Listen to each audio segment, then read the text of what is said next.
selalu berusaha menyimpan sesuatu yang bisa membawa manfaat, baik untuk dirinya, untuk anak cucunya, maupun untuk keluarganya, untuk masa kini dan masa depannya. Kadang simpanan itu berbentuk uang, kadang berupa tanah, lain saat berbentuk pabrik, dan lain sebagainya. Sementara masa depan yang paling pasti adalah akhirat. Jika untuk masa depan dunia kita rela memeras keringat, membanting tulang, pergi pagi dan pulang petang, menyimpan uang, menyimpan tanah, menyimpan pabrik, pernahkah kita merenung jika satu saat kiamat datang, kita dibangkitkan dari kubur masing-masing, berdiri di padang mahsyar untuk mempertanggungjawabkan seluruh kegiatan hidup kita di dunia ini, lalu kita akan menuju ke alam akhirat. Sudahkah kita mempunyai simpanan untuk akhirat kita? Pada pertemuan kali ini saya ingin menyampaikan sebuah hadis di mana Rasulullah sallallahu alaihi wasallam bersabda, arba'un min kanzil jannah. Simpanan sorga ada 4 macam. Yang pertama, ikhfa'us sadaqah, menyembunyikan sedekah. Saudara-saudara kaum muslimin, sebagaimana yang kita maklum bahwa Allah Subhanahu wa taala melebihkan sebagian rezeki dari kita terhadap yang lain. Ada yang kaya, ada yang setengah kaya, ada yang miskin, ada yang setengah miskin, dan selanjutnya. Ada yang gajinya kecil tapi penghasilannya gede. Ada yang penghasilannya gede tapi nggak punya gaji. Ada juga yang memang gajinya gede dan penghasilannya gede. Kelebihan rezeki merupakan sunnatullah dan tidak harus membuat kita merasa lebih dari yang lain. Bahkan sebaliknya, kelebihan itu harus membuat kita ringan tangan untuk menolong mereka yang memang memerlukan pertolongan. Kalau saudara diberikan ilmu, maka pertanyaan akhirat cuma satu: ilmumu kau amalkan untuk apa? Kalau saudara diberikan umur yang panjang, pengadilan akhirat juga bertanya satu: umurmu kau habiskan di mana? Tapi kalau saudara diberikan harta, pengadilan akhirat akan bertanya 2: hartamu kau dapat dari mana? Kau belanjakan kemana? Dari mananya ditanya dan kemananya juga ditanya. Oleh karena kita akan dimintakan pertanggungan jawab, maka amanah yang bernama harta ini harus kita gunakan dengan sebaik-baiknya. Ada penggunaan yang merupakan kewajiban, itu zakat namanya. Ada penggunaan yang sewaktu-waktu, itu infak namanya. Ada yang lebih sewaktu-waktu lagi, dan itu sedekah namanya.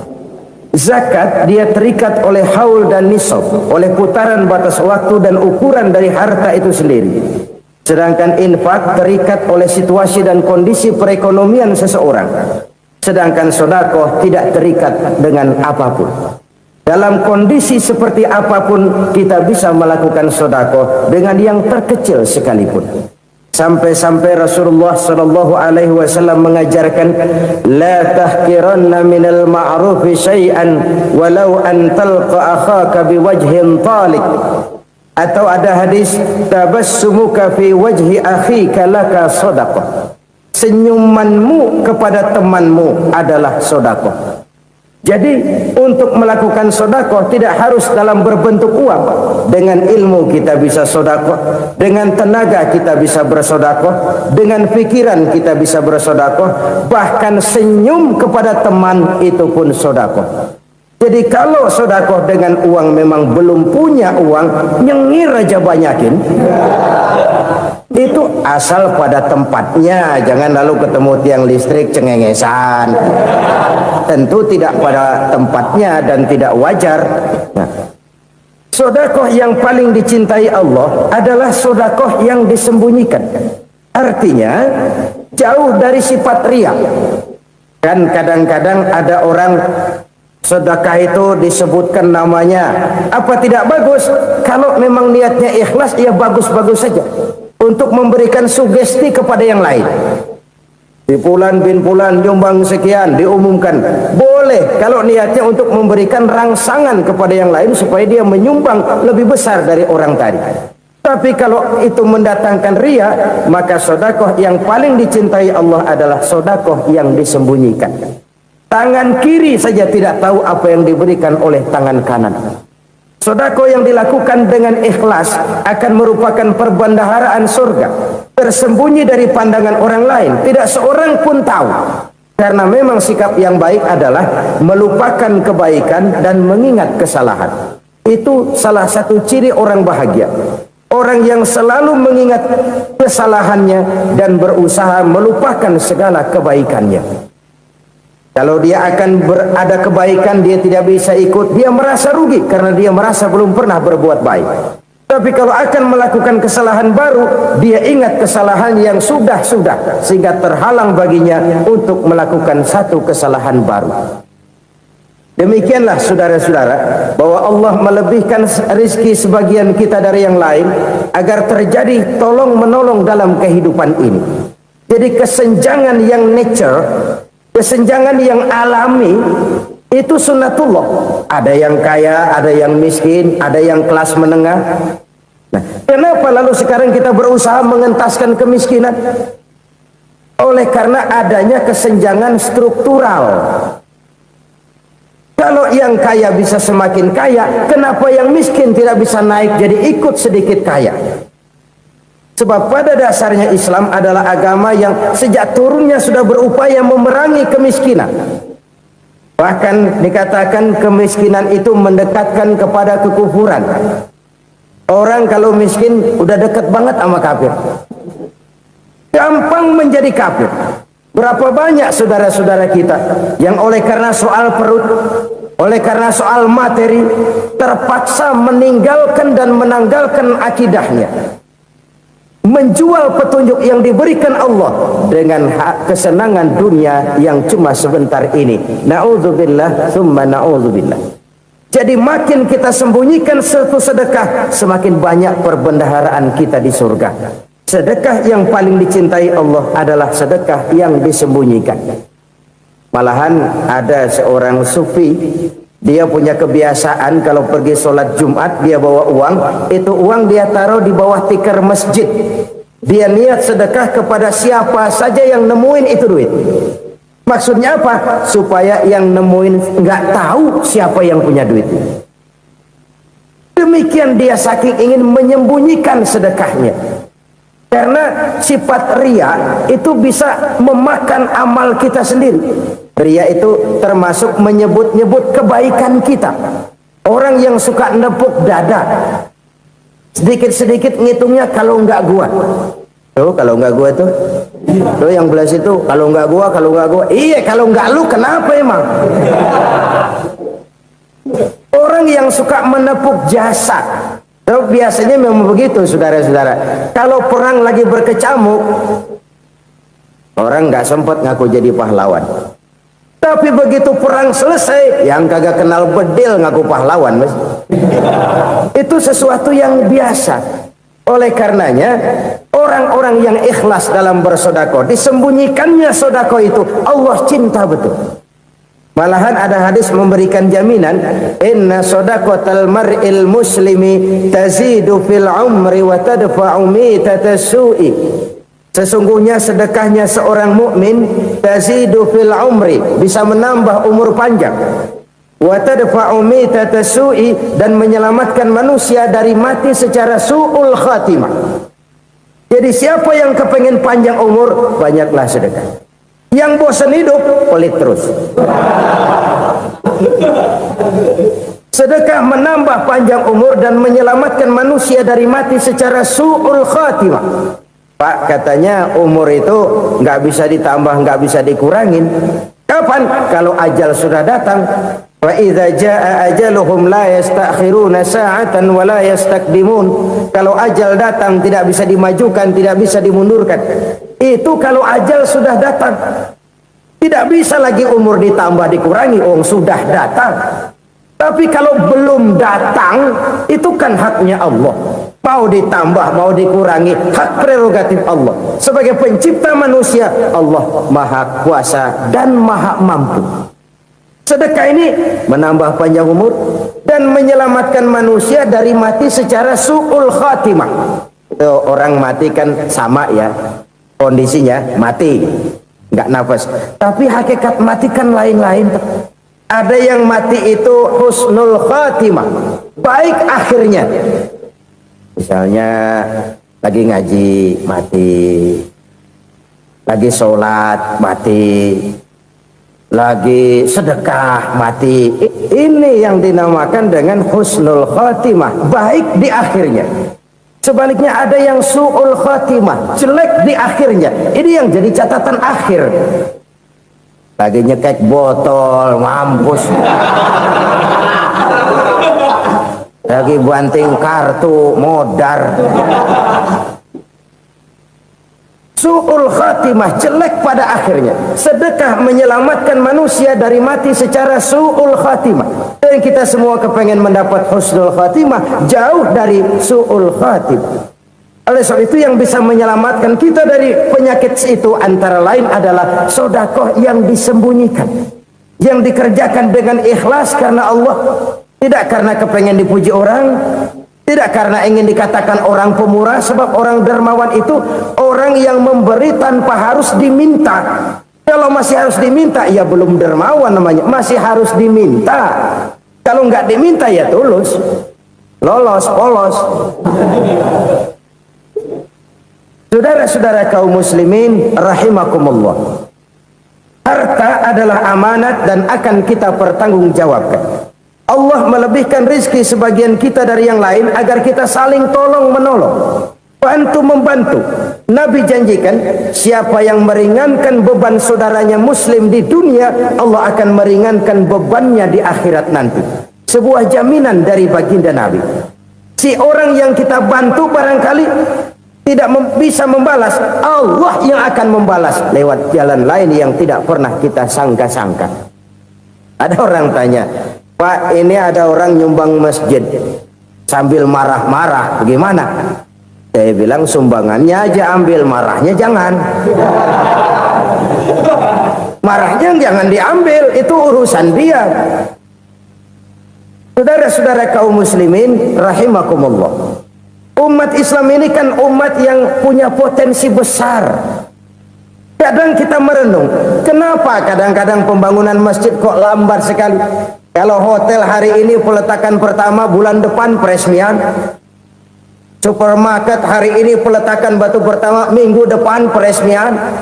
Tapi kalau sudah yang namanya masjid, kadang-kadang peletakan batu pertama sekaligus jadi batu terakhir.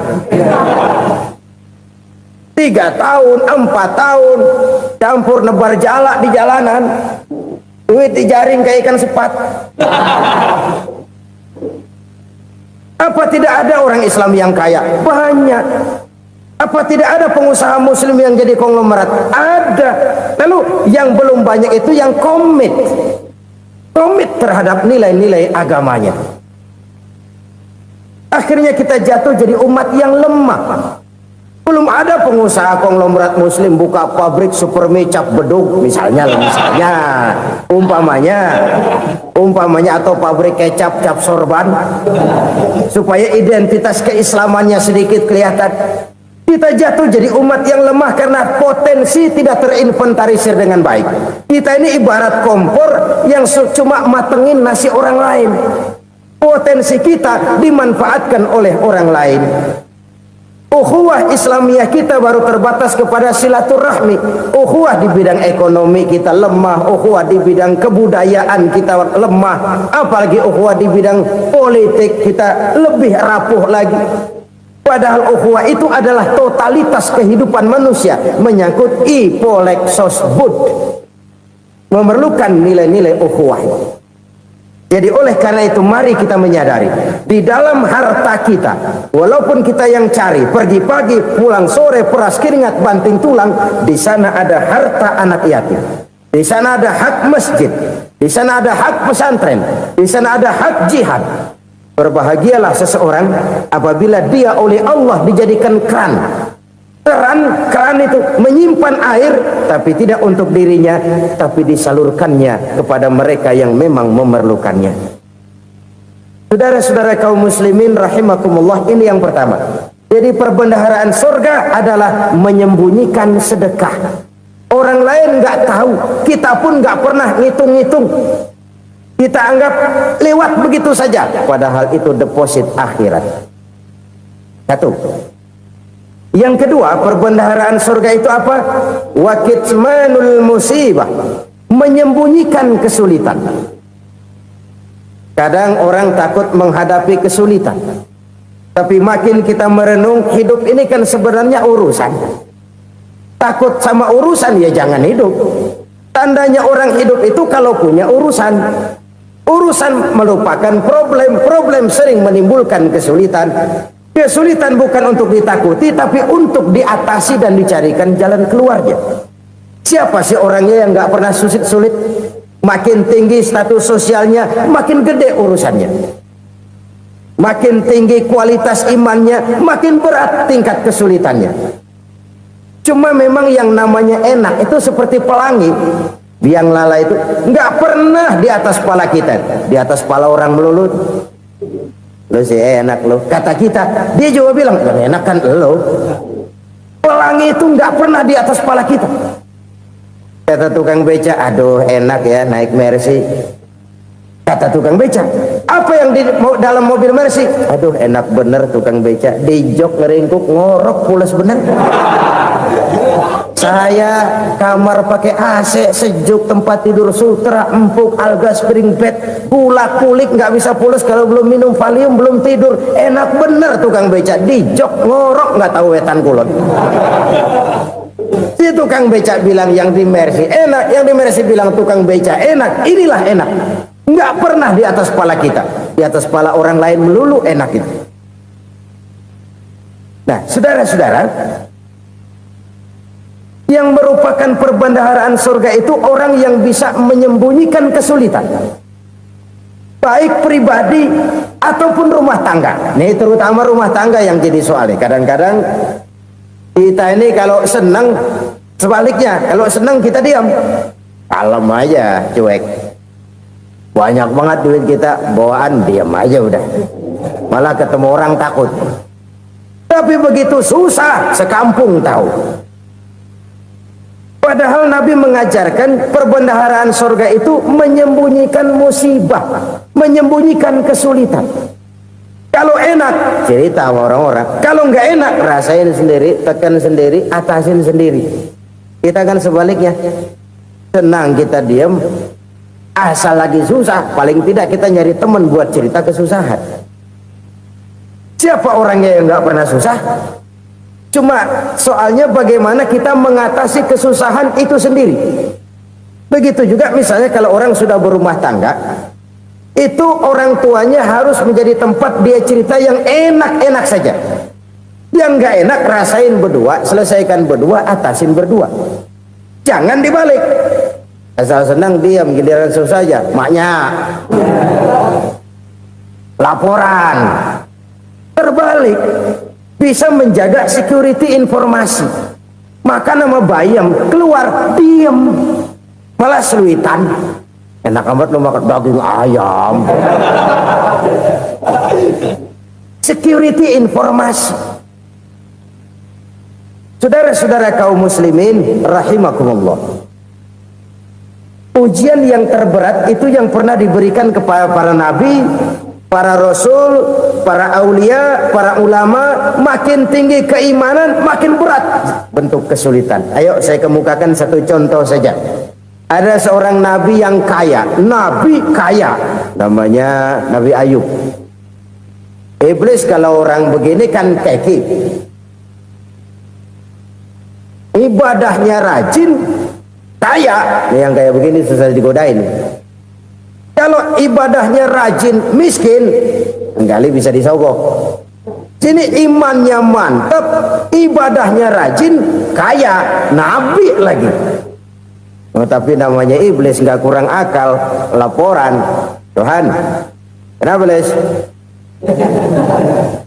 Ya ini bahasa saya, bahasa Qurannya sih nggak gitu. Itu hambamu yang namanya Ayub, dia rajin ibadah cuma karena dikasih kaya aja.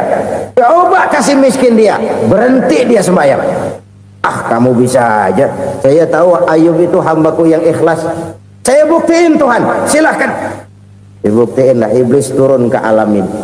Yang mula-mula dia lakukan, dia rusak sawah ladang Nabi Ayub. Dia binasakan binatang ternak Nabi Ayub. Sehingga dalam waktu singkat jatuhlah Nabi Ayub dari orang paling kaya jadi orang paling miskin. Beliau masih ibadah di mihrab dalam masjid. Datang iblis. Saudara Ayub, ya, lagi ngapain? Ibadah. Nyembah Allah, nyembah Allah. Oh, percuma. Kenapa? Tuhan yang ente sembah nih, dia udah bikin miskin ente. Sawah ladang ente hancur lebur, binatang ternak binasa. Sekarang ente jadi orang paling miskin. Ngapain nyembah Tuhan kayak begitu? Tekor. Udah berhenti dah ibadah, berhenti ibadah. Ini iblis sama Tuhan laporannya lain, yang dikerjakan kepada Nabi Ayub juga lain. Benar begitu iblis kata Nabi Ayub? Iya, sawah ladang saya habis, buras. Binatang ternak saya binasa, binasa. Saya miskin, bangpak. Apa jawab Nabi Ayub? Bukan innalillahi, ini hebat. Alhamdulillahillazi a'tani wa akhza minni. Segala puji bagi Allah yang telah memberikan harta kepada saya dan sekarang mengambilnya lagi. Alhamdulillah. Allah yang ngasih, Allah yang ambil. Itu mah urusan Allah. Iblis cuman ibadah jalan terus, sujud lagi Nabi Ayub. Iblis seleher gondok banget. Dasar Nabi nggak mempan dia apa-apain. Miskin malah alhamdulillah. Allah yang ngasih, Allah yang ambil. Jadi kalau kita tidak komit, kita tidak terikat kepada kaya, miskin, senang, susah, apa yang bisa bikin kita susah? Jadikan kekayaan, kemiskinan, jadikan senang, susah sebagai anak buah yang bisa kita atur. Jangan kekayaan ngatur kita, jangan kemiskinan ngatur kita. Kita yang harus mengatur mereka. Senang, susah, kaya, miskin, bahagia, sengsara, jadikan itu anak buah yang bisa kita atur. Kalau sekarang kita kaya, lain saat boleh jadi kita miskin, semiskin-miskinnya. Allah yang ngasih, Allah yang ambil. Tenaga mana yang bisa menghalangi? Ibadah jalan terus. Iblis makin gondok. Dasar Nabi loh. Akhirnya apa? Nabi Ayub dikerjain, diberikan penyakit. Demikian fatal penyakitnya. Bayangin, udah miskin sakit. Masya Allah. Miskin sakit. Sakitnya nggak lama, kira-kira 16 tahun. Istrinya 3, 2 mental minta ceraiin. Ngerawatin laki bengek begini. Senang belum tentu, susah udah pasti nih. Cerai aja, cerai lah. Cerai. Tinggal satu Siti Rahmah yang setia menemani beliau.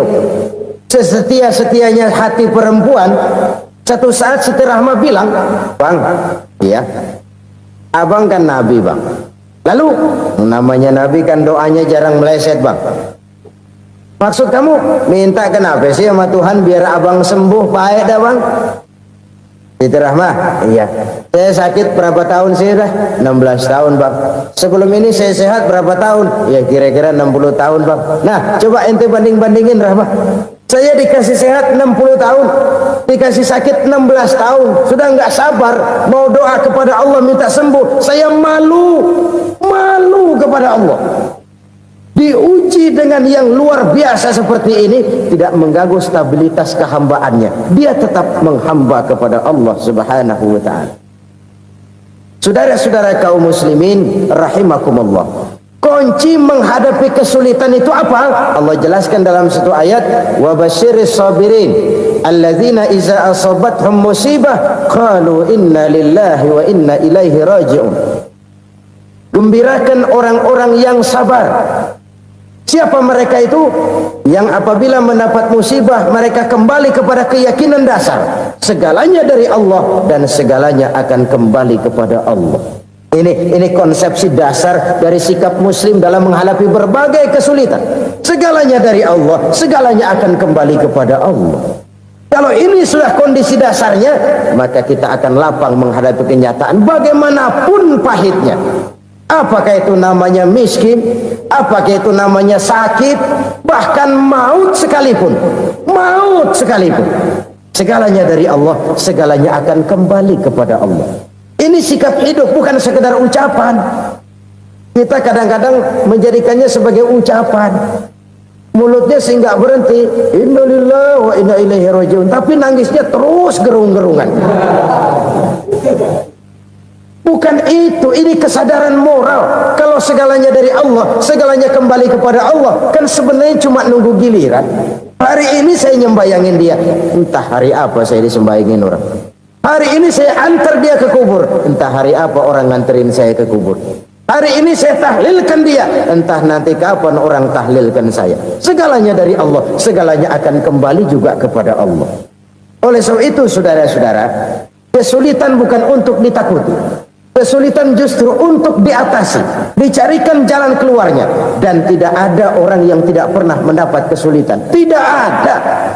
Semakin tinggi status sosial, semakin tinggi kualitas keimanan, semakin besar juga tingkat kesulitan. Hanya saja bagaimana cara kita mengatasinya.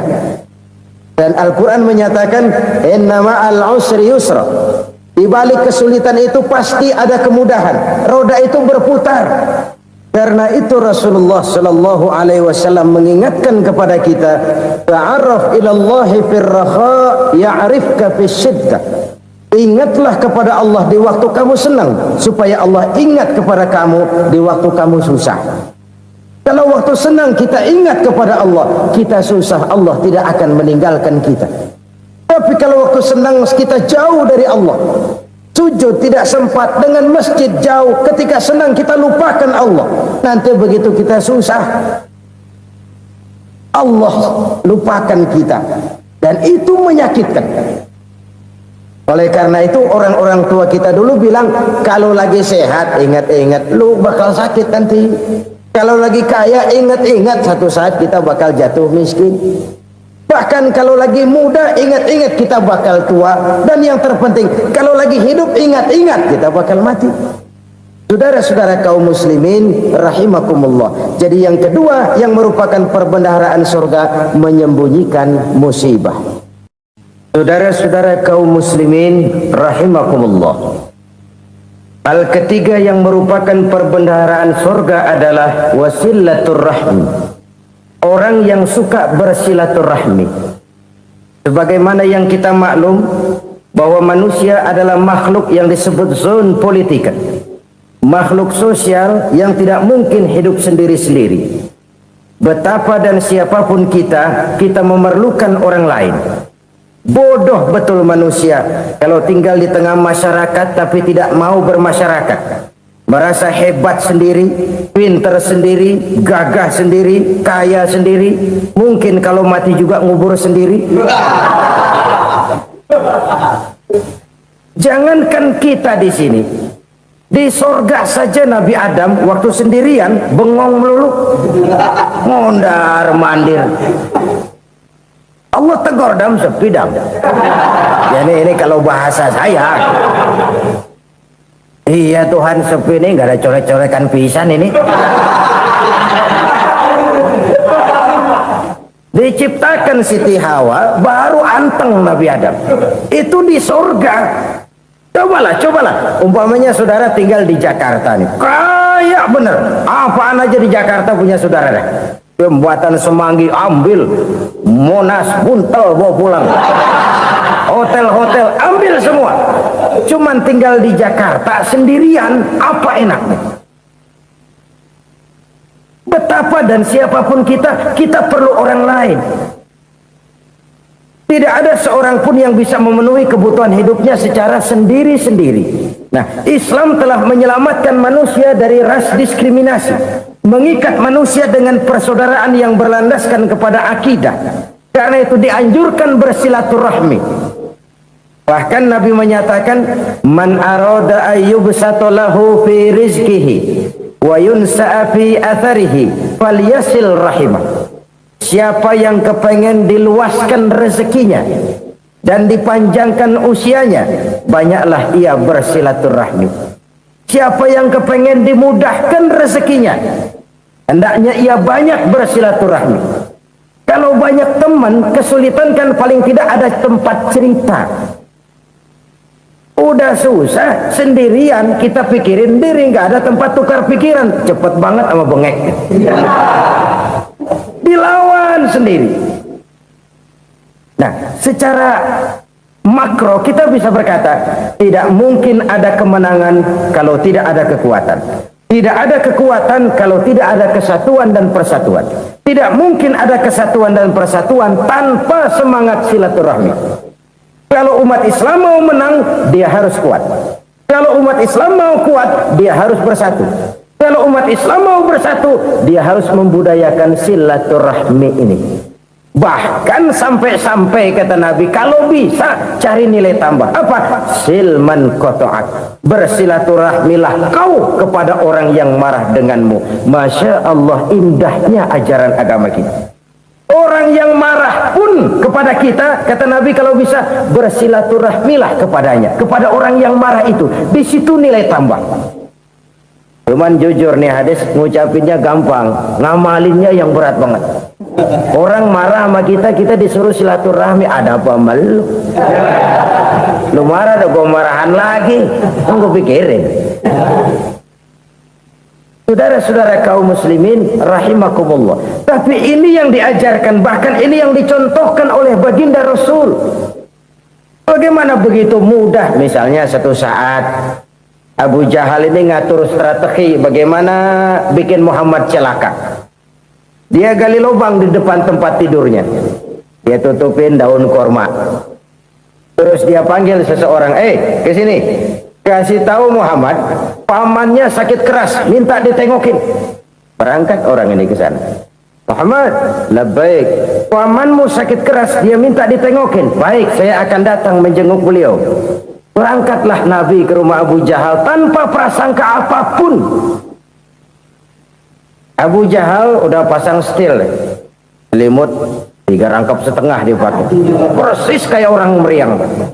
Tapi sembari ngintip dari balik selimut, begitu Muhammad buka pintu, nah masuk perangkap nih. Muhammad jalan menuju tempat pembaringan.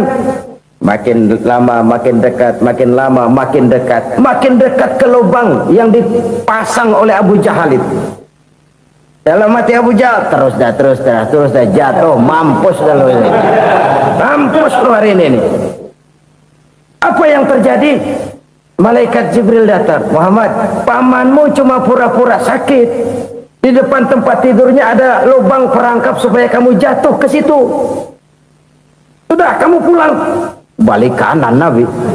Sudah hampir jatuh ke lubang, balik kanan, pulang.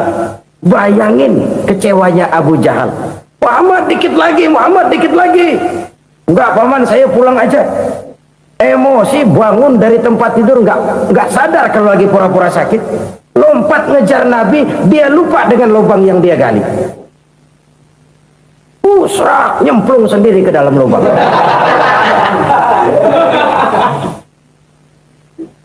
Nabi terus berlalu. Ini terjadi keanehan. Jatuh ke lubang yang dia gali itu sebenarnya nggak terlalu dalam ya, antara 3-4 meteran lah. Tolong, saya jatuh ke lubang ini. Datanglah pelayan-pelayannya itu. Angkat saya dari sini. Oh, yang ngulurin tambang. Satu gulung, belum juga nyampe itu tambah. Kurang, beli lagi ke warung. Sambung, ulur lagi, nggak juga bisa sampai. Wah, ini kerjaan Muhammad ini. Tolong, siapa salah seorang kamu ke rumah Muhammad, kasih tahu encangnya kecebur. minta ditolongin. Sampaikan kepada Rasul. Kenapa? Pamanmu jatuh ke lubang, Muhammad minta tolong diangkatin. Hambang udah nyambung-nyambung gak nyampe juga. Ya nanti saya datang, saya tolong. Coba. Nyata-nyata orang berniat jahat mau mencelakakan dia. Datang dia menolong. Ini yang disebut air tuba dibalas air susu ya ini. Bukan sebaliknya. Air tuba dibalas air susu. Paman, kecebur ya? Iya Muhammad, tolong ini. Pegang tangan saya. Nabi ulurkan tangannya, nyampe, dipegang oleh Abu Jahal, diangkat ke atas. Sampai atas, apa kata Abu Jahal? Sihirmu memang hebat Muhammad. Udah ditolongin dikata sihir. Yang enak kita kemplang kan itu orang begitu. Urusan apa? Tapi inilah akhlak. Kalau bisa kamu bersilaturahmilah dengan orang yang marah kepadamu sekalipun. Orang marah kita tetap baik. So, kalau kita berbuat baik sama orang yang memang baik, rasanya sih biasa-biasa aja.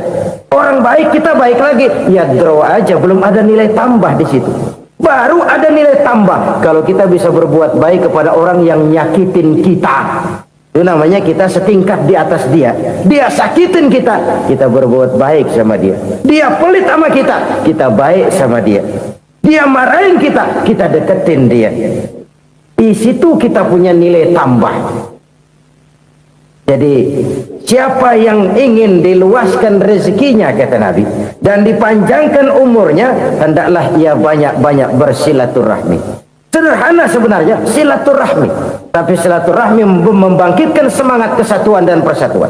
Kesatuan dan persatuan melahirkan kekuatan. Dalam matematika 1 ditambah 1 pasti 2.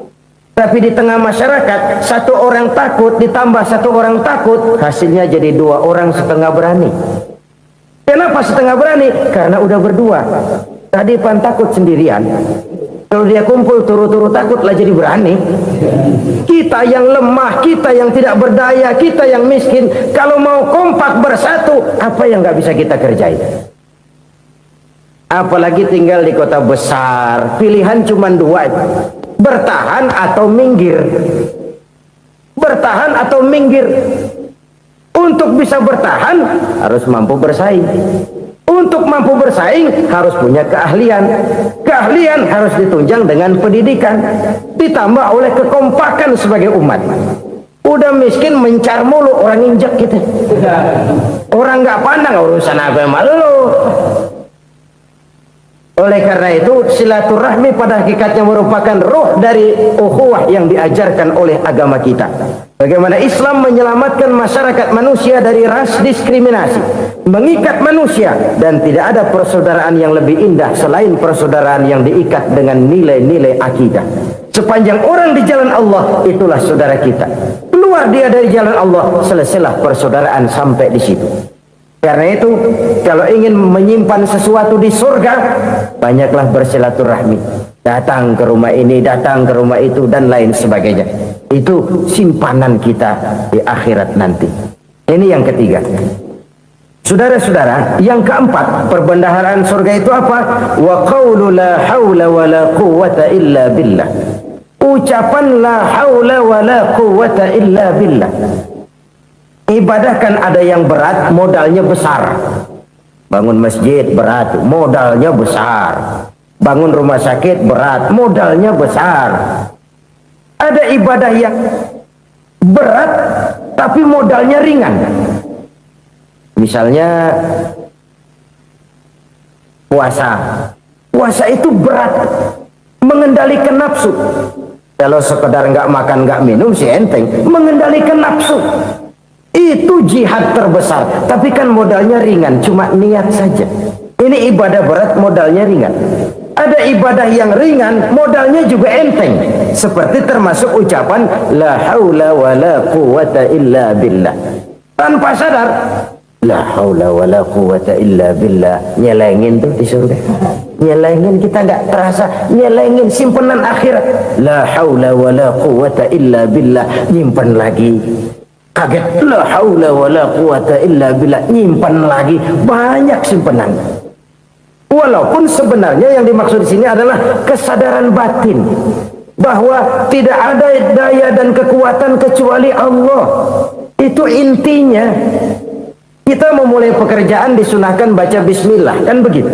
Apa itu? Kesadaran moral bahwa ini saya bisa kerjakan. Saya kerjakan ini dengan menyebut nama Allah. Kenapa? Kalau Allah tidak memberikan daya dan kekuatan, mana mampu saya kerjakan ini. Maka saya kerjakan ini dengan menyebut nama Allah. Bismillah. Kesadaran moral. Manusia hanya wajib berusaha, tapi nggak pernah wajib berhasil.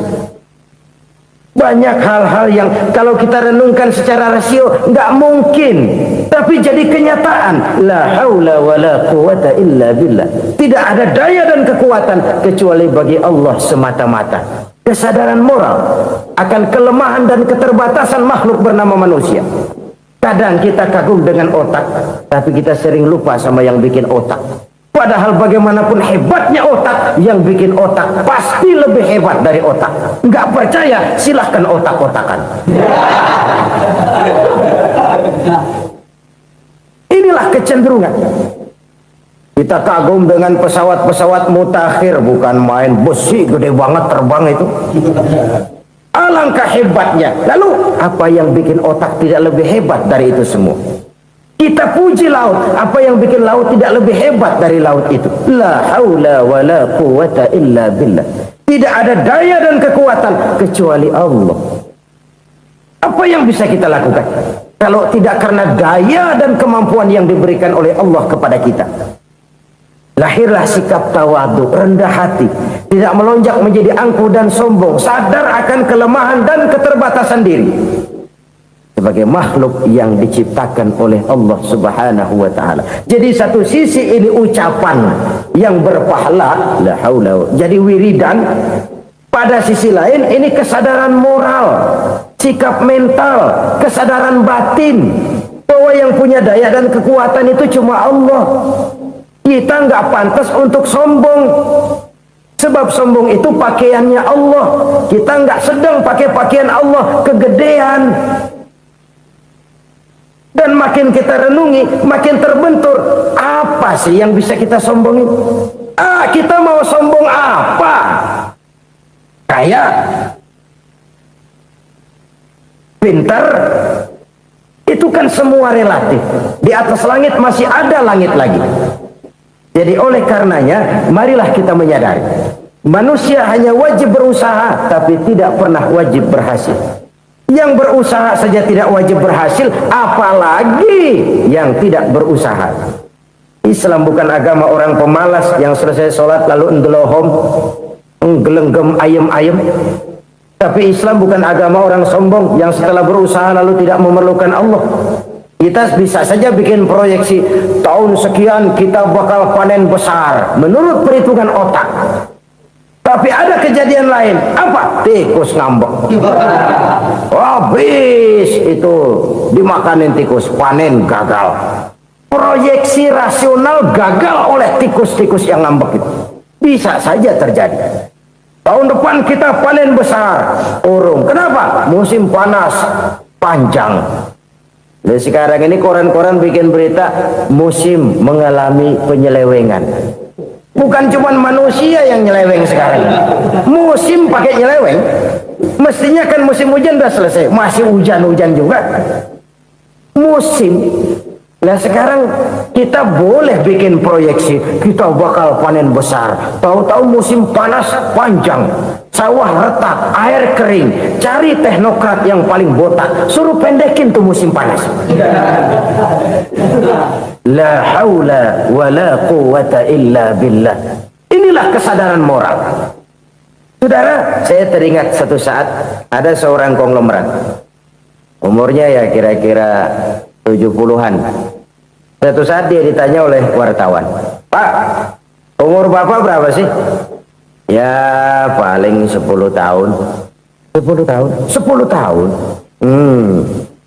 Anak Bapak berapa orang? Satu saja? Satu. Harta Bapak berapa? Ya paling-paling bangsa 7 juta kali. 7 juta? Iya. Pak, kenapa Bapak bohongi saya? Bapak punya buku biografi. Koran-koran, majalah-majalah banyak memuat cerita riwayat hidup Bapak. Saya tahu umur Bapak 70. Kenapa bilang cuma 7 tahun? Saya tahu anak Bapak 8. Kenapa cuma bilang 1? Saya tahu harta Bapak miliaran, mungkin triliunan. Pabrik di mana-mana, bank di mana-mana. Kenapa bilang uang Bapak cuma 7 juta?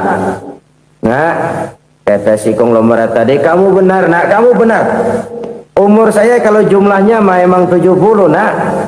Cuman ingat-ingat saya, baru 7 tahun terakhir ini saya sujud. Baru 7 tahun terakhir ini saya berusaha dekat dengan Allah. Saya laksanakan perintahnya, saya jauhi larangannya.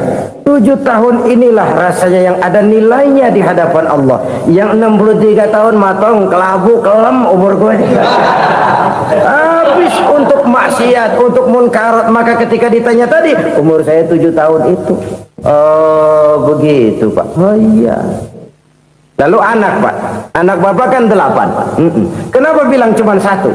Nah, kalau jumlah hitungannya memang anak saya 8. Tapi dari 8 orang ini rasanya cuma 1 nih yang bakal jadi buah hati, belahan jantung, pelanjut cerita, penerus sejarah, bakal jadi anak soleh yang akan mendoakan saya. Cuman 1 rasanya anak saya ini yang bakal jadi buah hati saya, besar-besaran saya, yang akan mendoakan di kubur saya, yang akan mendoakan di akhirat saya. Yang 7 orang mana, Masya Allah, yang 1 tenggeng, yang 1 nyekek botol mulu, yang 1 nggak karu-karuan. Makanya saya bilang 1 anak saya yang akan bisa mendoakan saya. Oh begitu Pak. Iya. Nah, harta Pak, harta Bapak kan triliunan. Pabrik Bapak di mana-mana. Uang Bapak hampir di tiap bank-bank besar. Kenapa bilang cuma 7 juta? Betul kau nak. Harta saya kalau jumlahnya memang miliaran, triliunan mungkin. Tapi yang saya ingat baru 7 juta tuh yang saya belanjakan di jalan Allah. Saya nyumbang masjid, saya santuni yatim piatu, saya bantu pembangunan pesantren, saya bantu pembangunan rumah sakit Islam. Itu yang akan saya bawa pulang ke akhirat, yang 7 juta itu. Yang triliunan itu nanti akan diperebutkan oleh anak-anak saya sebagai waris saya. Jadi harta saya 7 juta itu yang bakal nemenin saya di akhirat, yang akan saya bawa pulang jadi teman saya. Saudara-saudara kaum muslimin, jangan-jangan orang tua itu adalah kita-kita ini. Jangan-jangan kita-kita ini adalah orang tua itu. Jangan-jangan itu potret dari diri kita masing-masing. Dari sekian umur yang diberikan Allah, berapa tahun yang ada nilainya di hadapan Allah? Dari sekian anak-anak yang merupakan amanah, berapa yang akan mendoakan kita sebagai orang tuanya menjadi anak soleh? Dari sekian banyak harta yang diberikan Allah, berapa yang akan kita bawa pulang menghadapnya nanti, yang kita belanjakan di jalan Allah? Ini sebuah potret kehidupan. Karena itu kita kembali kepada la haula wa la quwwata illa billah. Kita wajib berusaha, kita wajib berikhtiar. Selebihnya segala daya dan kekuatan hanya milik Allah saja semata-mata. Satu kesadaran batin dari setiap pribadi muslim. Setelah ia berusaha dan berikhtiar, ia menyerahkannya kepada Allah Subhanahu wa ta'ala. Jadi satu sisi ini merupakan wiridan ucapan yang mengandung pahala, pada sisi lain ini merupakan sikap batin dari seorang muslim di dalam ia menghadapi realitas kehidupan ini. Saudara-saudara kaum muslimin rahimakumullah, kalau ini kita jadikan satu basis kehidupan, maka ini akan menyelamatkan manusia dari kemungkinan tergelincir menjadi orang yang lupa diri dan lupa darat. Sebab itu Imamul Ghazali berpesan, jadidis safinah fa innal bahra amiq wa khuziz zad fa inna safara ba'id wa khaffifil hamla fa innal hamla sadid. Perbarui selalu kapalmu karena lautan sangat dalam. Bawa bekal yang banyak karena perjalanan ini sangat jauh. Ringankan beban karena kebanyakan beban akan menyakitkan. Alangkah indah kalimat ini, alangkah dalam makna yang terkandung di sana.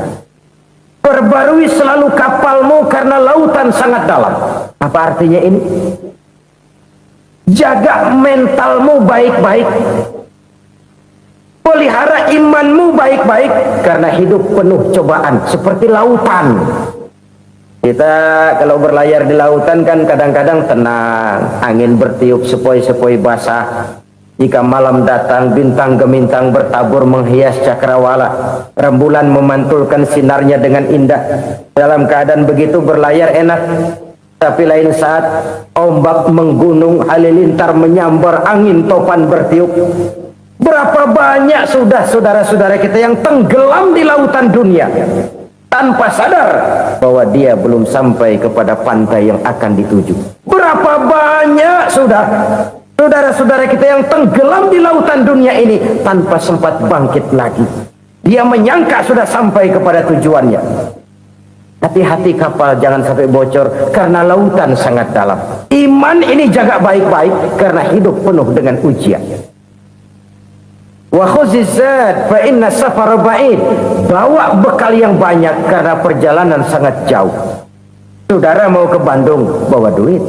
Saudara mau ke Surabaya, banyakan lagi duitnya. Saudara mau ke Mekah, gepokan, iketan tuh duit nggak lembaran lagi. Makin jauh perjalanan, makin banyak bekal yang harus kita bawa. Kalau saudara dari Jakarta mau ke Surabaya, kagak bawa duit berangkat juga, itu sih bukan berani namanya, nekat. Sampai Surabaya belum tentu, sengsara di jalan udah pasti. Kenapa? Nggak bawa bekal berangkat.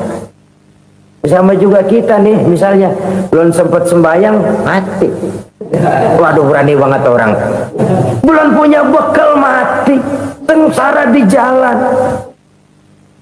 Atau bekal tidak cukup.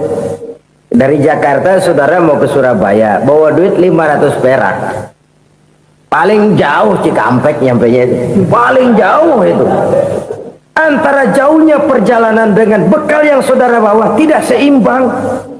Hidup ini perjalanan panjang. A walking tour. Dimulai dari alam arwah, sebelum jasad diciptakan, roh diciptakan lebih dulu. Dari situ pindah ke alam rahim, dari alam rahim pindah ke alam dunia, dari alam dunia pindah ke alam barzah, baru menuju akhirat. Satu perjalanan panjang. Kalau bekal tidak bawa, sengsara di jalan. Bawa bekal yang banyak karena perjalanan ini sangat jauh. Wa khaffifil hamla, ringankan beban karena beban itu cuma akan menyulitkan. Kalau bekal itu sih keperluan, tapi beban nggak kita perluin, cuma ngeberat-beratin. Apa ini beban? Dosa, kecurangan, kebatilan, kezoliman, ketidakadilan, kesewenang-wenangan. Itu akan jadi beban kita di akhirat.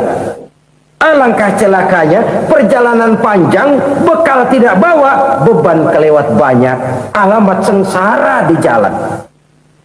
Pahala tidak ada, dosa berlipat ganda. Na'udzubillah, summa na'udzubillah. Kalau kita rangkum nasihat Al-Ghazali dengan kisah si konglomerat tadi, kita akan mengambil kesimpulan. Pertama, bekal terbaik dalam menghadapi gejolak kehidupan ini tidak lain adalah iman.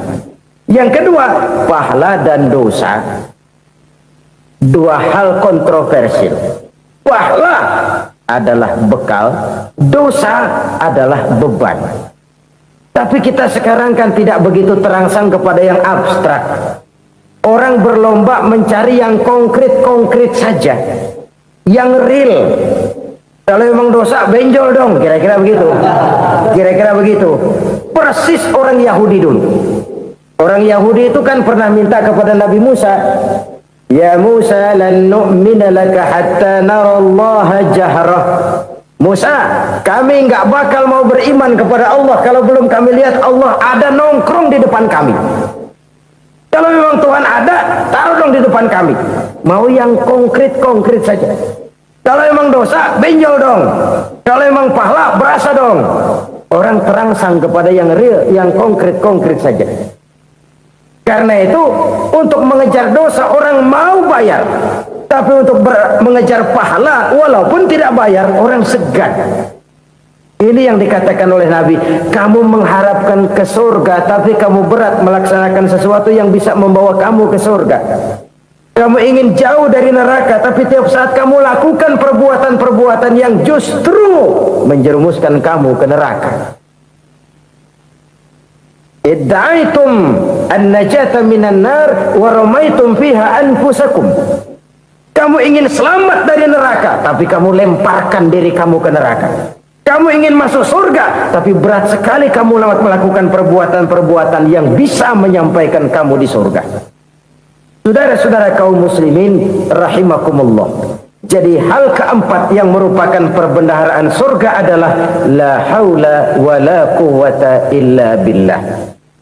Satu sisi ini merupakan ucapan yang memperberat timbangan akhirat. Pada sisi lain ini merupakan sikap hidup seorang muslim.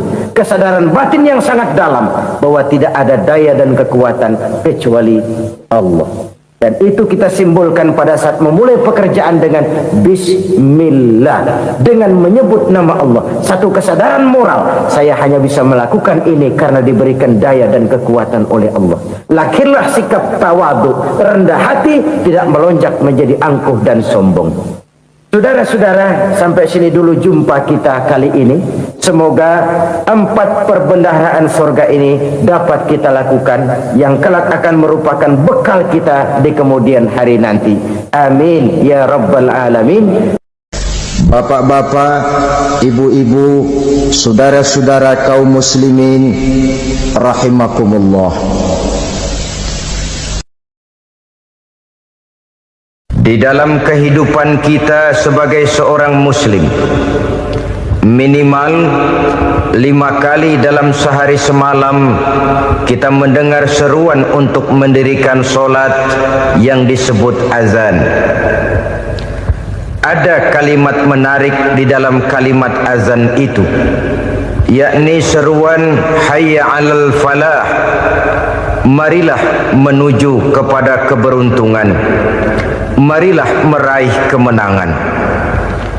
Seruan ini adalah kecenderungan dari setiap manusia, apapun warna kulitnya. Artinya, setiap orang dalam hidup selalu ingin meraih dan mencari kemenangan. Kemenangan akan melahirkan kepuasan batin, dan kepuasan batin memberikan kebahagiaan.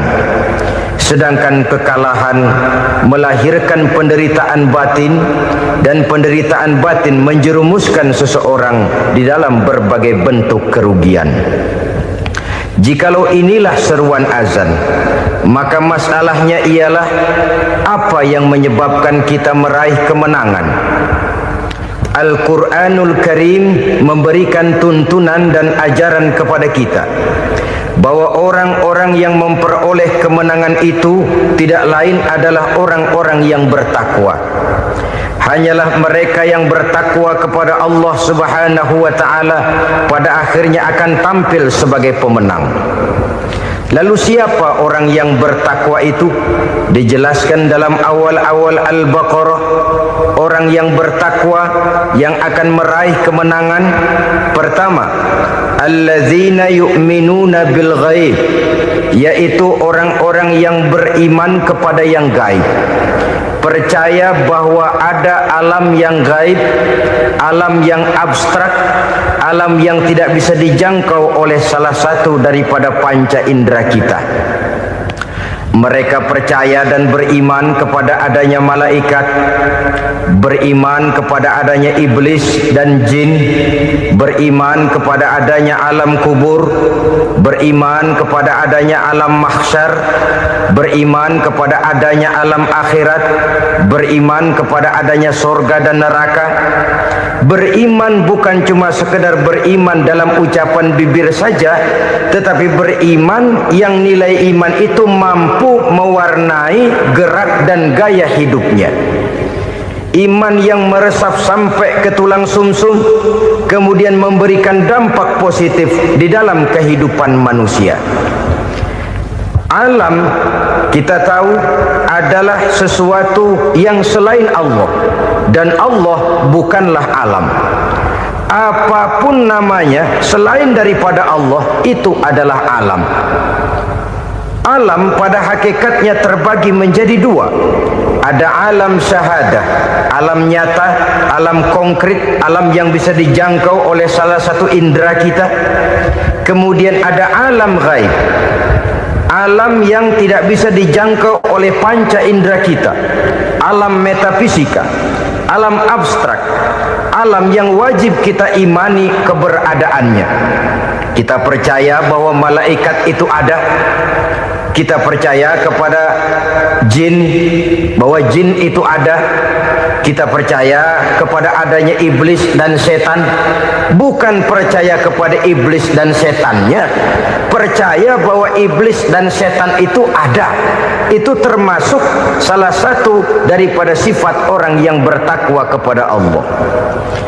Saudara-saudara kaum muslimin rahimakumullah, kecenderungan pembangunan yang lebih bersifat materialistis biasanya menggeser aspek kehidupan rohani.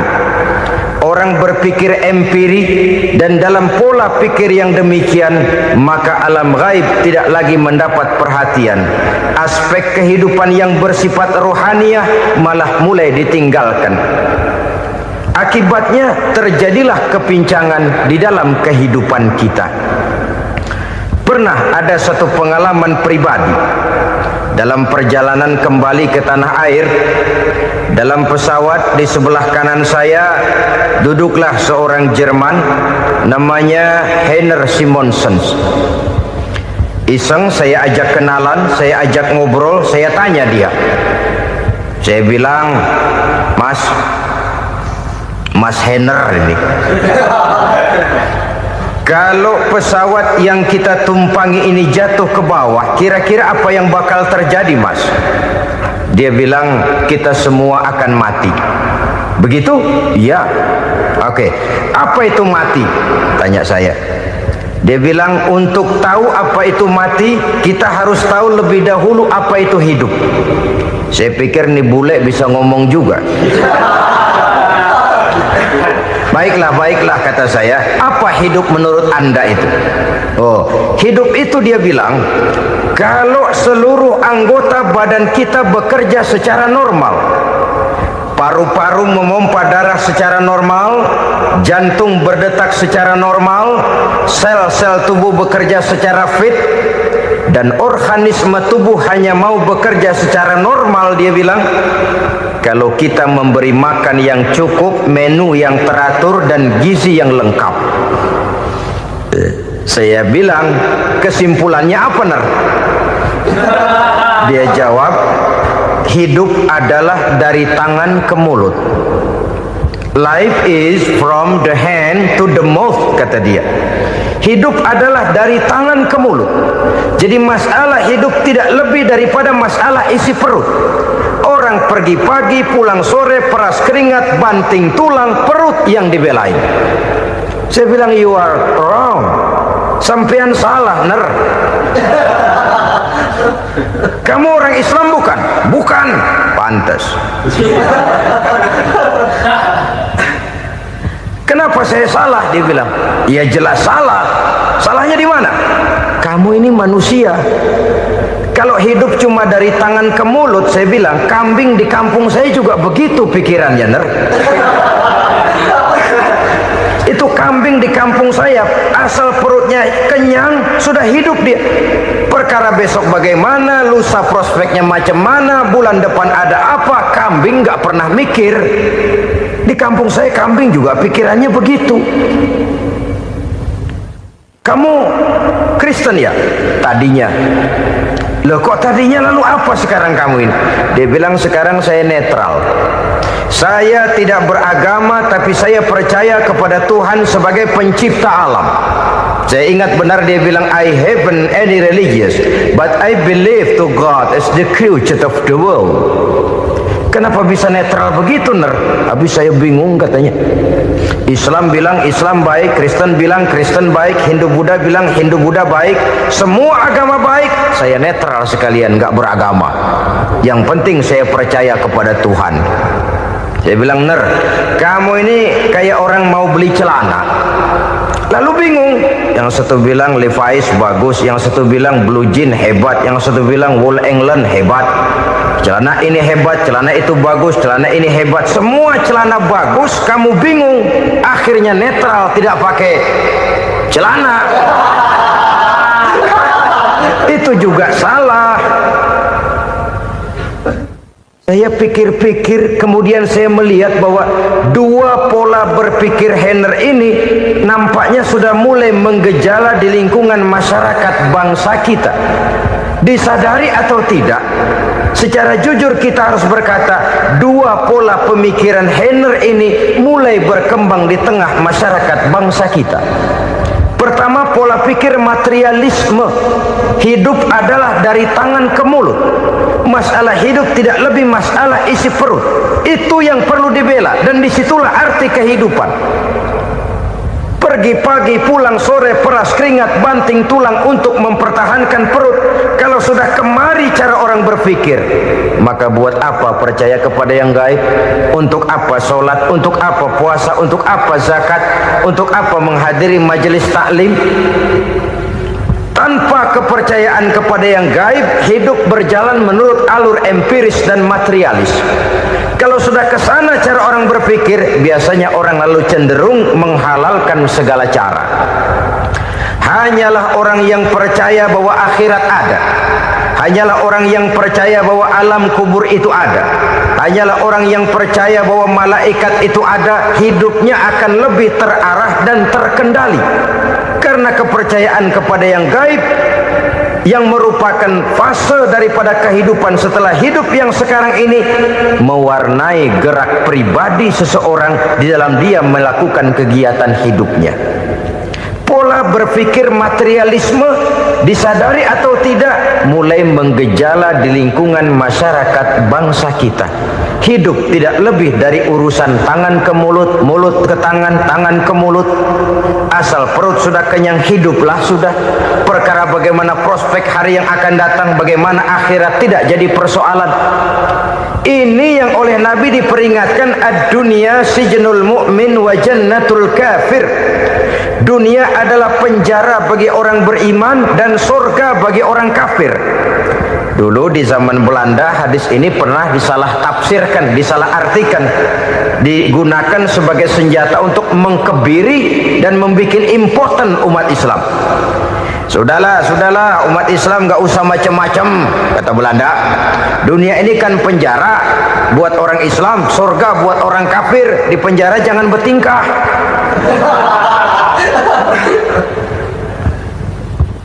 Pengertiannya tidak begitu. Dunia adalah penjara bagi orang mukmin. Artinya dalam kehidupan dunia seorang mukmin tidak bebas memperturutkan hawa nafsunya. Di penjara hawa nafsunya. Sebaliknya, surga bagi orang-orang kafir. Buat orang kafir, surgalah dunia ini. Mereka bebas memperturutkan hawa nafsunya, dilarang tidak terlarang, dicegah pun tidak tercegah. Mereka hidup menurut alur bisikan nafsu mereka sendiri. Kemudian bila ajal datang, maut merenggut nyawa, selesailah surganya sampai di situ. Maka bagi orang-orang yang tidak percaya kepada adanya akhirat, kepada adanya alam gaib, surganya sebatas umurnya. Sekali lagi, surganya sebatas umurnya. Bila umur selesai, ajal pun datang merenggut nyawa, selesailah sudah surganya sampai di situ. Alangkah pendeknya perjalanan orang-orang yang tidak percaya kepada alam gaib ini. Bagi kita mukmin, jikalau kita mampu memenjarakan hawa nafsu, kita bisa bahagia di dunia ini. Dan Islam memang tidak menyuruh kita sengsara di dunia. Raih dunia, kejar dunia, gapai dunia sebagai alat untuk mencapai kebahagiaan di akhirat nanti. Hidup adalah satu perjalanan panjang yang terbentang sejak kita terlahir dari alam rahim sampai kepada alam akhirat nanti. Andai kata kita gagal meraih kebahagiaan di dunia, toh kita masih punya akhirat. Tapi jangan jadi dalil yang melemahkan semangat. Biarin dah kita di dunia kebelangsak, yang penting akhirat. Akhirnya dunia benar-benar kebelangsak. Bagaimana dunia ini bisa kita raih, dan bagaimana meraih dunia untuk menunjang kepentingan akhirat nanti. Yang kedua, dari pikiran Heiner yang saya lihat menggejala di lingkungan masyarakat bangsa kita, timbulnya manusia-manusia netral, seolah-olah Tuhan yes, agama no, sama Tuhan percaya, agama ogah. Tuhan ngangguk, giliran agama godeng. Padahal hampir dalam setiap ayat dalam Quran kata-kata amanu biasanya bergandeng dengan wa amilus sholihat, iman dan amal soleh. Ini sebagai isyarat Tuhan dan agama jangan pernah dipisah-pisah. Apabila kita bertuhan, maka kita harus beragama. Apabila kita beragama, maka agama itu harus bersumberkan dari Tuhan yang kita imani itu. Tidak mungkin kita pisah, Tuhan yes, agama no. Sama Tuhan percaya tapi agama bikin sendiri. Sembayangnya cukup bengong 2 jam madep ngulon.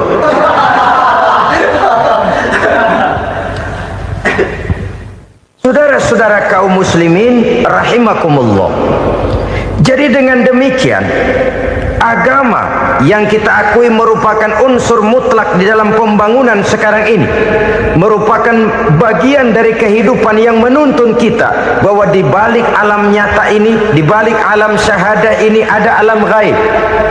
Dan mudabbir, murabbi, yang mengatur, yang menguasai, yang memelihara baik dia alam nyata, baik dia alam gaib, tidak lain adalah Allah Subhanahu wa ta'ala.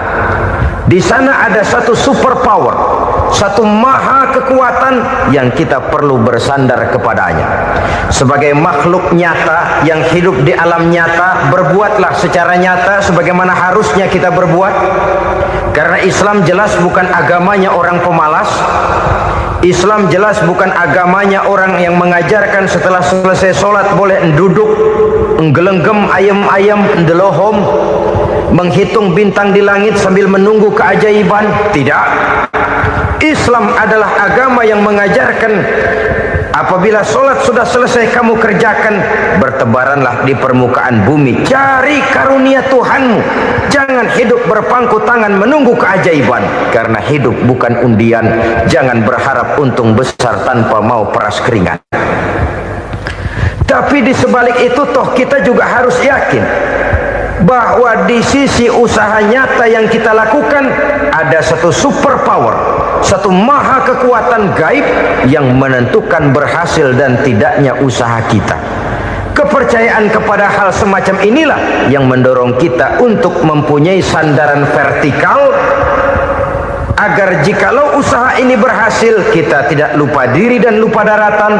Jikalau usaha ini gagal, kita tidak putus asa dan buruk sangka, tidak cupik pandangan dan sempit hati, tapi mampu melihat persoalan dengan kacamata putih sambil husnuzon kepada Allah Subhanahu wa ta'ala. Kita percaya malaikat itu ada. Ada yang namanya raqib dan atid, mengawasi gerak hidup kita sampai kepada gerak hati kita. Ini memberikan sugesti agar kita berhati-hati, tidak sejengkal tanah pun kita bisa berlindung dari pengawasan raqib dan atid. Ada munkar nakir yang akan menyoal kita di alam kubur. Ada malaikat Malik, penjaga neraka. Ada malaikat Ridwan yang menjaga surga. Kita percaya kepada adanya jin, kita percaya kepada adanya setan, iblis. Percaya kepada adanya, bukan mempercayai si setan, si iblis lalu menjadikannya sebagai teman. Tidak. Percaya bahwa mereka itu ada dan merupakan makhluk Allah yang gaib yang diciptakan Allah Azza wa Jalla. Kepercayaan kepada alam gaib memberikan motivasi terhadap gerak lahir manusia, sehingga dengan motivasi kepercayaan kepada yang gaib, gerak lahir jadi lebih terarah, jadi lebih terpelihara. Pernah seseorang bertanya, "Pak, apakah adanya akhirat bisa dibuktikan secara ilmiah?" Saya bilang tidak bisa, tidak bisa. Kenapa? Karena yang berangkat nggak pernah pulang kembali lagi. Kalau dia pulang kemari bisa kita tanya bagaimana enak di sono. Cuma secara moral saya katakan, lebih beruntung orang yang percaya kepada akhirat daripada yang tidak. Sekarang saudara percaya akhirat ada, lalu saudara baik-baik di dunia, sholat, puasa, zakat, menolong orang lain, menebarkan kebajikan. Saudara mati, andai kata akhirat tidak ada, toh dalam hidup saudara sudah berbuat baik, paling tidak nama saudara akan dikenang sebagai orang baik. Sebaliknya, saudara percaya, kata saya, bahwa akhirat tidak ada, lalu hidup semau-maunya, tenggelam dalam maksiat dan munkarat, menentang Allah, tidak mau ruku dan sujud. Lalu saudara mati, kemudian akhirat ada. Ayo, mau apa? Bekal tidak punya. Jadi secara moral lebih beruntung orang yang percaya kepada adanya akhirat daripada yang tidak percaya. Dan itu alam gaib yang tidak bisa dibuktikan secara eksat. Jangankan untuk membuktikan seperti itu, dalam kehidupan sehari-hari saja yang kita rasakan tidak selalu berbentuk toh. Angin, bagaimana sih bentuknya angin? Kita tidak tahu. Merah, buktinya kalau dikerok merah. Yang merah itu kulit, yang kulit kita bukan anginnya. Sakit, rasa sakit itu ada, tapi bagaimana bentuk sakit kita nggak pernah tahu. Kalau kita makan cabai pedas, bagaimana bentuk pedas itu tidak ada, tapi rasa ada. Bentuk pedas hijau, cabainya bukan pedasnya. Tidak semua yang kita rasakan bisa kita gambarkan dalam bentuk yang konkret. Oleh karena itu, sekali lagi bahwa kepercayaan kepada alam yang gaib mampu memberikan satu sugesti yang menata kehidupan seseorang lebih lurus, lebih terarah, dan lebih terkendali. Maka wajar kalau kepercayaan kepada yang gaib mengantarkan seseorang untuk meraih kemenangan. Kenapa? Dia percaya kepada yang gaib, bahwa akhirat ada, bahwa alam kubur ada, bahwa pertanggungan jawab itu ada. Maka dia lalu tidak hidup saenae udele dewe, itu loh. Tidak hidup menurut seleranya sendiri, terarah, teratur.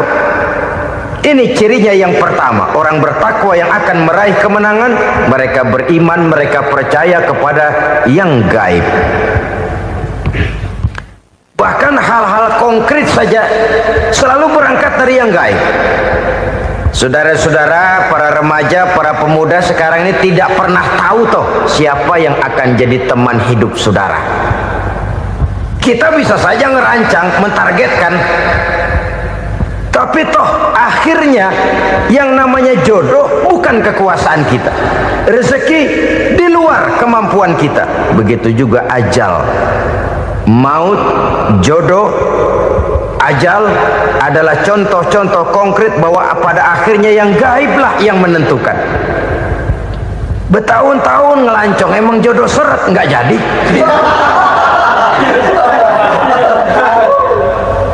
Begitu kenal baru setengah malam nginep ditangkap hansip kan.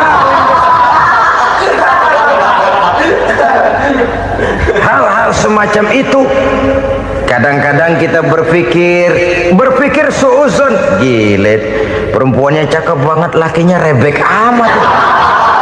Memang begitulah jodohnya. Memang begitulah jodohnya.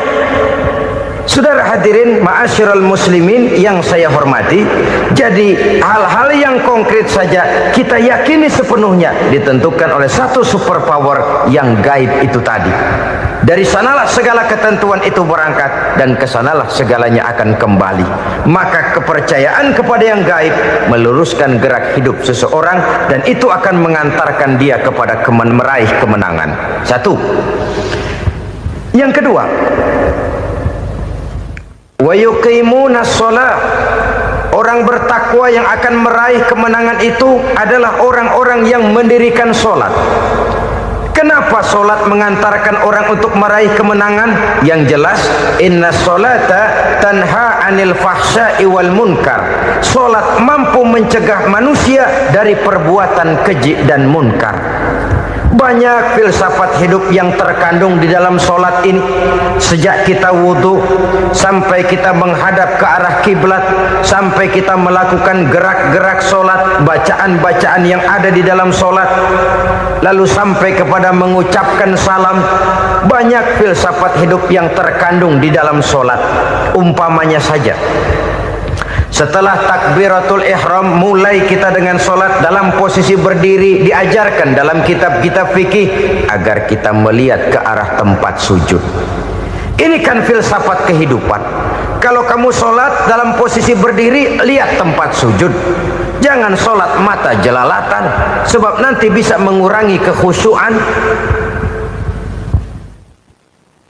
Jadi wajar kalau yang dikatakan bahwa yang paling afdol adalah shaf yang di depan.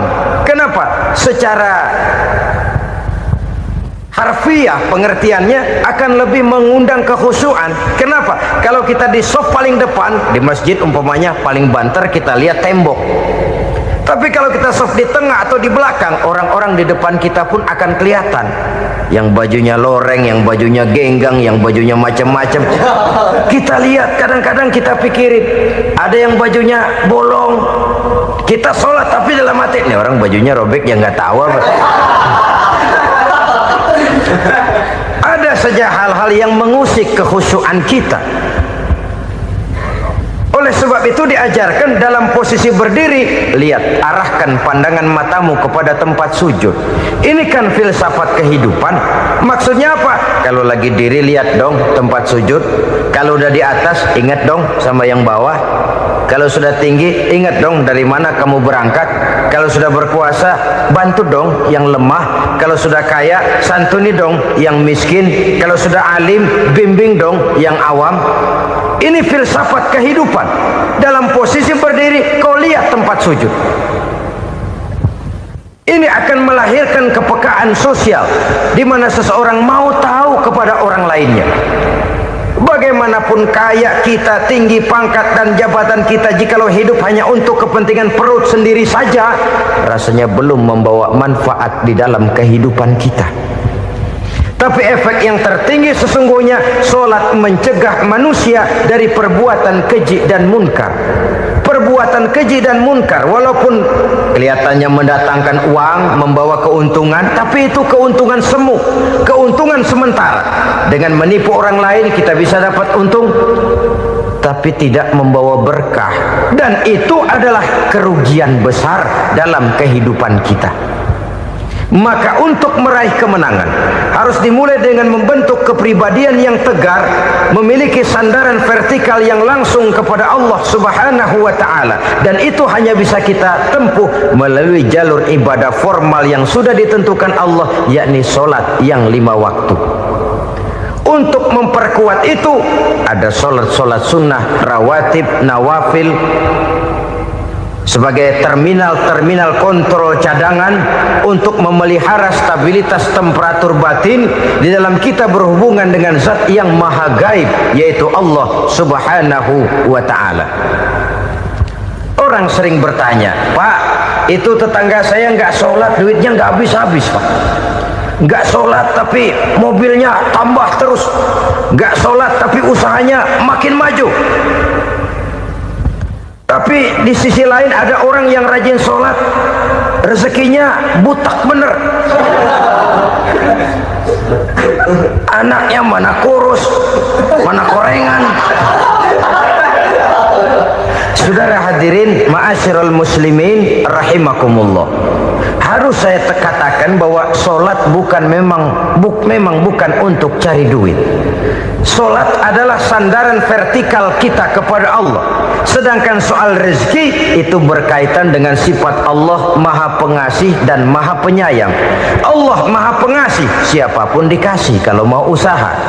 Allah maha penyayang, tidak semua orang disayang oleh Allah Azza wa Jalla.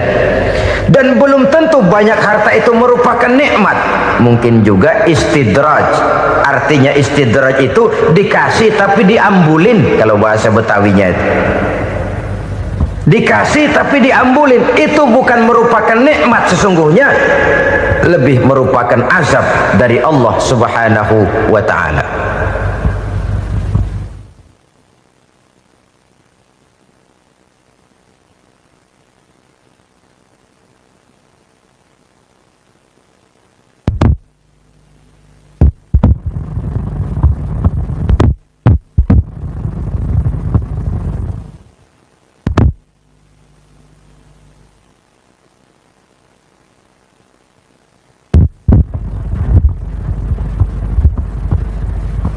agama mempunyai sistem solat.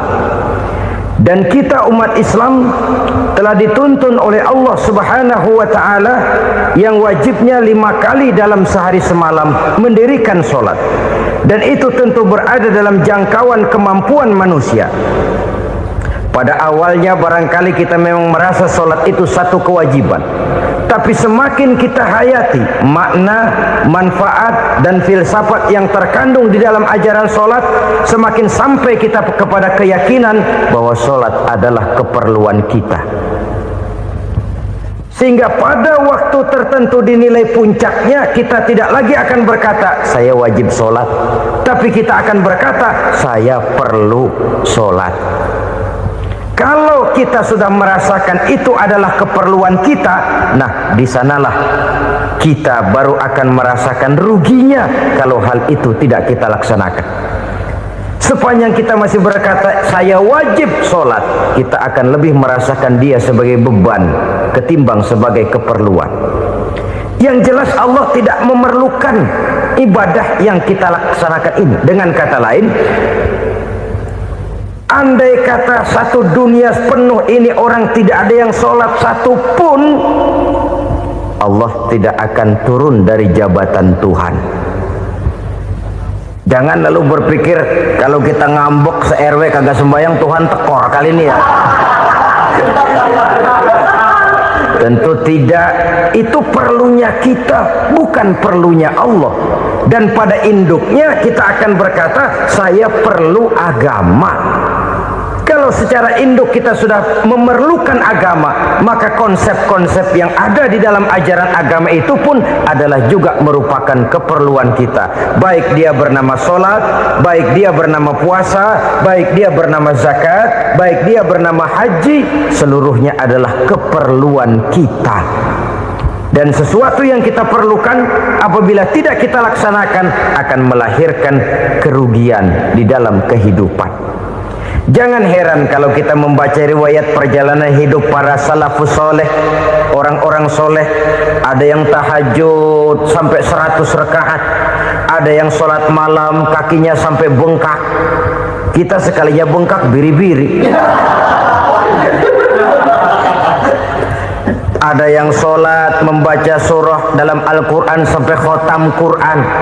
Kok mau? Mereka sudah merasakan itu keperluan. Itu saja soalnya. Satu saat pun jikalau kita merasa bahwa itu keperluan saya, kita pun akan melaksanakan seperti itu. Keperluan saya dalam kehidupan.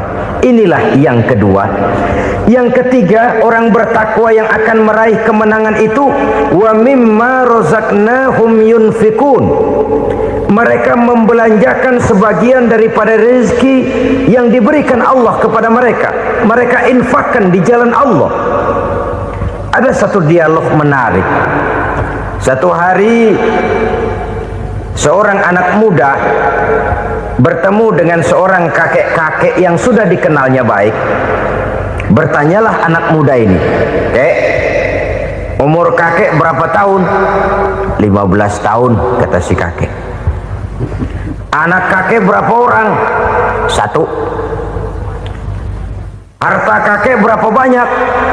15 juta. Si anak muda ini bengong. Lalu protes, "Kok kakek bohongin saya?" "Kenapa?" "Saya tahu umur kakek 70 tahun. Kenapa ngaku 15? Saya tahu anak kakek 5. Kenapa bilang 1? Saya tahu kakek miliuner, miliaran uang kakek. Kenapa ngaku cuma 15 juta? Begini, kata si kakek tadi. Benar, umur saya 70 tahun. Tapi dari umur yang 70 tahun itu baru 15 tahun terakhir ini saya merasakan ibadah kepada Allah. Meninggalkan maksiat, jauh dari segala macam munkarat. Maka yang 15 tahun inilah yang benar-benar saya rasakan sebagai umur saya. Benar anak saya 5, tapi yang 4 susah diatur. Cuman 1 rasanya nih yang bakal jadi si buah hati belahan jantung pelanjut cerita penerus sejarah. Cuma Cuma satu ini yang saya harapkan, yang akan jadi anak soleh, yang akan membuat saya menerima pensiunan pahala. Kalau yang 4 apek dah, nggak ada harapan. Yang satu nyekek botol mulu. Oh begitu, iya. Lalu kenapa kakek bilang harta kakek cuma 15 juta padahal saya tahu kakek uangnya miliaran, depositonya banyak? Ya karena 15 juta itulah yang saya ingat yang pernah saya belanjakan di jalan Allah. Saya merasa itulah harta saya yang sebenarnya. Yang miliaran yang saya simpan di bank kelak, kalau satu saat saya mati, akan jadi rebutan di antara anak-anak saya. Iya kalau anak saya soleh kayak yang satu ini. Kalau yang 4 tadi udah tulen dia bakal berantem dah berebut tuh. Jadi 15 juta yang saya belanjakan di jalan Allah inilah yang saya merasakan benar-benar harta saya yang sesungguhnya. Dialog ini patut menjadi bahan renungan kita bersama. Diberikan kita umur 40, 50, 60, 70, 80. Berapa tahun dari umur yang diberikan itu yang jalan mulus, yang kita gunakan untuk melaksanakan ibadah? Banyak harta kita simpan di bank, di lemari, di dompet, di tas. Tapi berapa yang sudah kita depositokan di jalan Allah yang akan menemani kita di hari kita kembali nanti? Maka orang bertakwa yang akan meraih kemenangan, wa mimma razaqnahum yunfikun, mereka membelanjakan sebagian dari rezeki yang diberikan Allah di jalan Allah Subhanahu wa ta'ala. Ma'asyiral muslimin rahimakumullah. Zahirnya memang kita memberikan kepada orang lain, tapi hakikatnya kita menyimpan untuk diri kita sendiri. Kita memberikan kepada yatim piatu 25.000. Zahirnya kita memberikan si yatim, hakikatnya kan kita cuma nyimpan. Saya berikan, titip kepadamu, ini untuk saya di akhirat. Kau boleh belikan baju, kau boleh belikan untukmu makan, kau boleh bayarkan sekolahmu. Ini untuk saya. Hakikatnya kita nyumbang masjid 1 juta, zahirnya kita berikan kepada panitia masjid, tapi hakikatnya kan cuma titip 1 juta ya untuk saya di alam kubur nanti. Silakan kau boleh belikan semen, ini uang, belikan besi, belikan pasir. Saya cuma sekedar titip untuk kepentingan saya. Hakikatnya kita cuma sekedar menitip. Sebagaimanapun pada hakikatnya, apapun yang kita miliki dalam kehidupan kan cuma sekedar hak guna pakai, bukan hak milik mutlak. Harta kita, rumah kita, kendaraan kita, kebun kita, pabrik kita, hak guna pakai saja. Hak milik mutlak cuma untuk Allah Subhanahu wa ta'ala. Saudara-saudara kaum muslimin rahimakumullah, ini yang ketiga. Kemudian yang keempat, orang-orang bertakwa yang akan meraih kemenangan, allazina yu'minuna bima unzila ilaika, mereka yang beriman, mereka yang percaya kepada apa yang telah diturunkan kepadamu Muhammad, ay Al-Quran, yakni Al-Quranul Karim. Setelah percaya kepada yang gaib, mendirikan solat, kemudian menginfakkan sebagian dari rezeki yang diberikan Allah, mereka juga lalu percaya kepada yang diturunkan terhadap Nabi, yaitu tidak lain Al-Quranul Karim.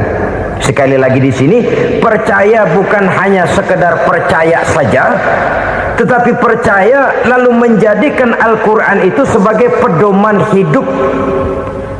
Sebab memang Al-Quran itu adalah GBHM, garis-garis besar haluan muslim.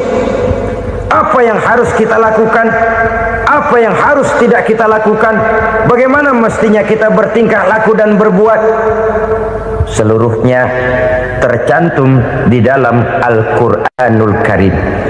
Itu sebabnya ketika satu hari Aisyah ditanya bagaimana akhlak Rasul, beliau menjawab, kana Rasulullah sallallahu alaihi wasallam khuluquhul Quran.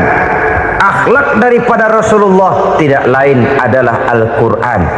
Jawaban simpel ini memberikan gambaran bahwa keseluruhan daripada konsepsi Quran sudah diterjemahkan dalam kehidupan Rasulullah sallallahu alaihi wasallam. Karena kita tahu akhlak adalah keseluruhan dari gerak hidup manusia. Sejak ia berpribadi, berumah tangga, bertetangga, bermasyarakat, sampai kepada berbangsa dan bernegara, Al-Quran tetap memberikan sentuhan nilainya. Oleh karenanya, orang-orang yang bertakwa adalah orang-orang yang menjadikan Al-Quran sebagai pedoman dalam kehidupannya. Dan kita yakini Al-Quran diturunkan kepada Nabi Muhammad bukan merupakan produk Nabi Muhammad. Isi dan redaksinya langsung dari Allah Subhanahu wa ta'ala. Kemudian cirinya yang kelima, orang bertakwa yang akan meraih kemenangan itu, wa ma unzila min qablika. Tidak hanya sekedar percaya kepada yang diturunkan terhadap Nabi Muhammad yaitu Al-Quran, mereka juga percaya kepada apa yang pernah diturunkan kepada para nabi, kepada para rasul sebelum Nabi Muhammad. Percaya kepada adanya suhuf, percaya kepada adanya Taurat, percaya kepada adanya Injil, percaya bahwa Allah dahulunya sudah menurunkan Taurat kepada Musa, percaya bahwa Allah sudah menurunkan Injil kepada Isa, percaya Injil ada, Taurat ada, diturunkan Allah untuk Isa dan Musa, tetapi tidak wajib mengamalkannya karena kita sudah diberikan Al-Quranul Karim. Ini yang perlu saya garis bawahi. Kita percaya Allah telah menurunkan Injil dahulu kepada Isa. Kita percaya bahwa Allah telah menurunkan Taurat dahulunya kepada Nabi Musa. Kadang-kadang ini dijadikan dalih, dikacaukan pengertiannya.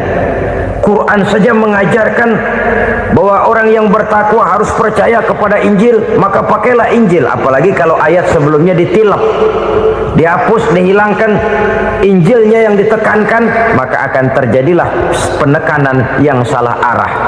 Karena salah arah akhirnya bisa merusak dan menghancurkan akidah. Ketika Rasul suatu saat pernah ditanya orang, "Ya Rasul, bagaimana sikap kita sebagai muslim terhadap Injil yang ada sekarang?" Beliau menjawab, "La tukadzibuhu jami'an wa la tusaddiquhu jami'an." Jangan didustakan seluruhnya, jangan juga dibenarkan semuanya. Artinya, ini sudah merupakan gambaran dari Rasul bahwa dalam Injil yang ada sekarang masih ada ajaran-ajaran tauhid yang dibawa oleh Nabi Isa dan diajarkan kepada umatnya. Tapi juga dalam Injil yang sekarang ini sudah terkena intervensi dan investasi manusiawi. Karena itu Rasul menyimpulkan, la tukadzibuhu jami'an wa la tusaddiquhu jami'an. Jangan didustakan semua, jangan dibenarkan seluruhnya. Kita memang percaya Allah telah menurunkan Injil kepada Nabi Isa dulu, tapi kita tidak wajib mengamalkan Injil. Kita percaya Allah telah menurunkan Taurat kepada Nabi Musa, tapi kita tidak wajib mengamalkan kitab ajaran Taurat. Yang wajib kita percayai dan kita amalkan hanyalah Al-Quranul Karim. Kenapa? Oleh karena baik yang ada di dalam Taurat, baik yang ada di dalam Injil, tentu tercakup di dalam Al-Quran sebagai kitab terakhir yang diturunkan oleh Allah Subhanahu wa ta'ala. Dan itu wajar. Kalau seorang pejabat mau mengeluarkan satu keputusan baru, tentu dia harus meninjau keputusan-keputusan lama. Andai kata dianggap tidak berlaku, dianggap tidak relevan lagi, maka keputusan-keputusan lama itu tentu sudah dianggap tidak berlaku. Sebagian daripada aturan-aturan dalam keputusan lama yang masih dianggap relevan tercantum dalam keputusan baru yang wajib diamalkan. Begitulah hubungannya antara Al-Quran, Taurat, Zabur, dan Injil. 4 kitab samawi yang diturunkan Allah masing-masing kepada Zabur untuk Nabi Daud, Taurat untuk Nabi Musa, dan Injil untuk Nabi Isa alaihi wassalatu wassalam. Ketiga-tiga kitab itu kita percayai adanya, Kita yakini Allah telah menurunkan Zabur, Taurat dan Injil, tapi kita tidak wajib mengamalkannya. Yang wajib kita mengamalkannya sekarang ini tidak lain hanyalah Al-Quranul Karim saja, karena ia mencakup apa yang ada di dalam Zabur, apa yang ada di dalam Taurat, dan apa yang ada di dalam Injil. Keotentikannya bisa dipertanggungjawabkan. Ya, tapi kan Nabi Muhammad sudah mati 14 abad yang lalu, dan di zaman beliau Al-Quran kan belum dikodifikasikan, belum ditulis. Bagaimana keotentikannya bisa dipertanggungjawabkan? Mudah saja. Allah berjanji, inna nahnu nazzalna dzikra wa inna lahu lahafizun.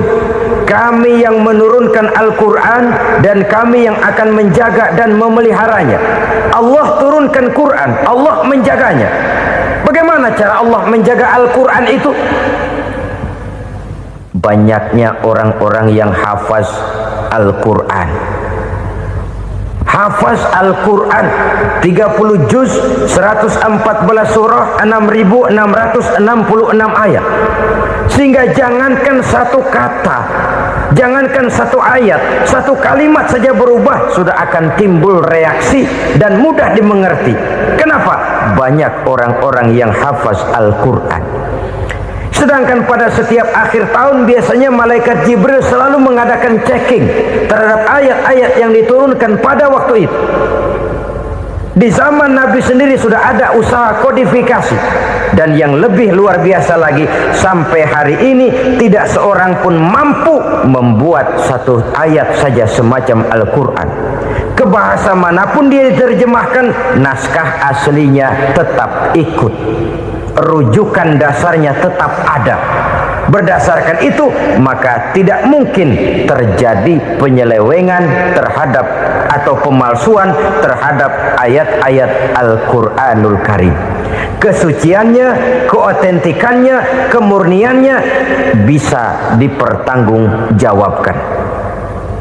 Ma'asyiral muslimin rahimakumullah. Oleh karenanya, konsepsi dasar daripada ajaran Islam ini memang tidak lain adalah Al-Quran dan Sunnah.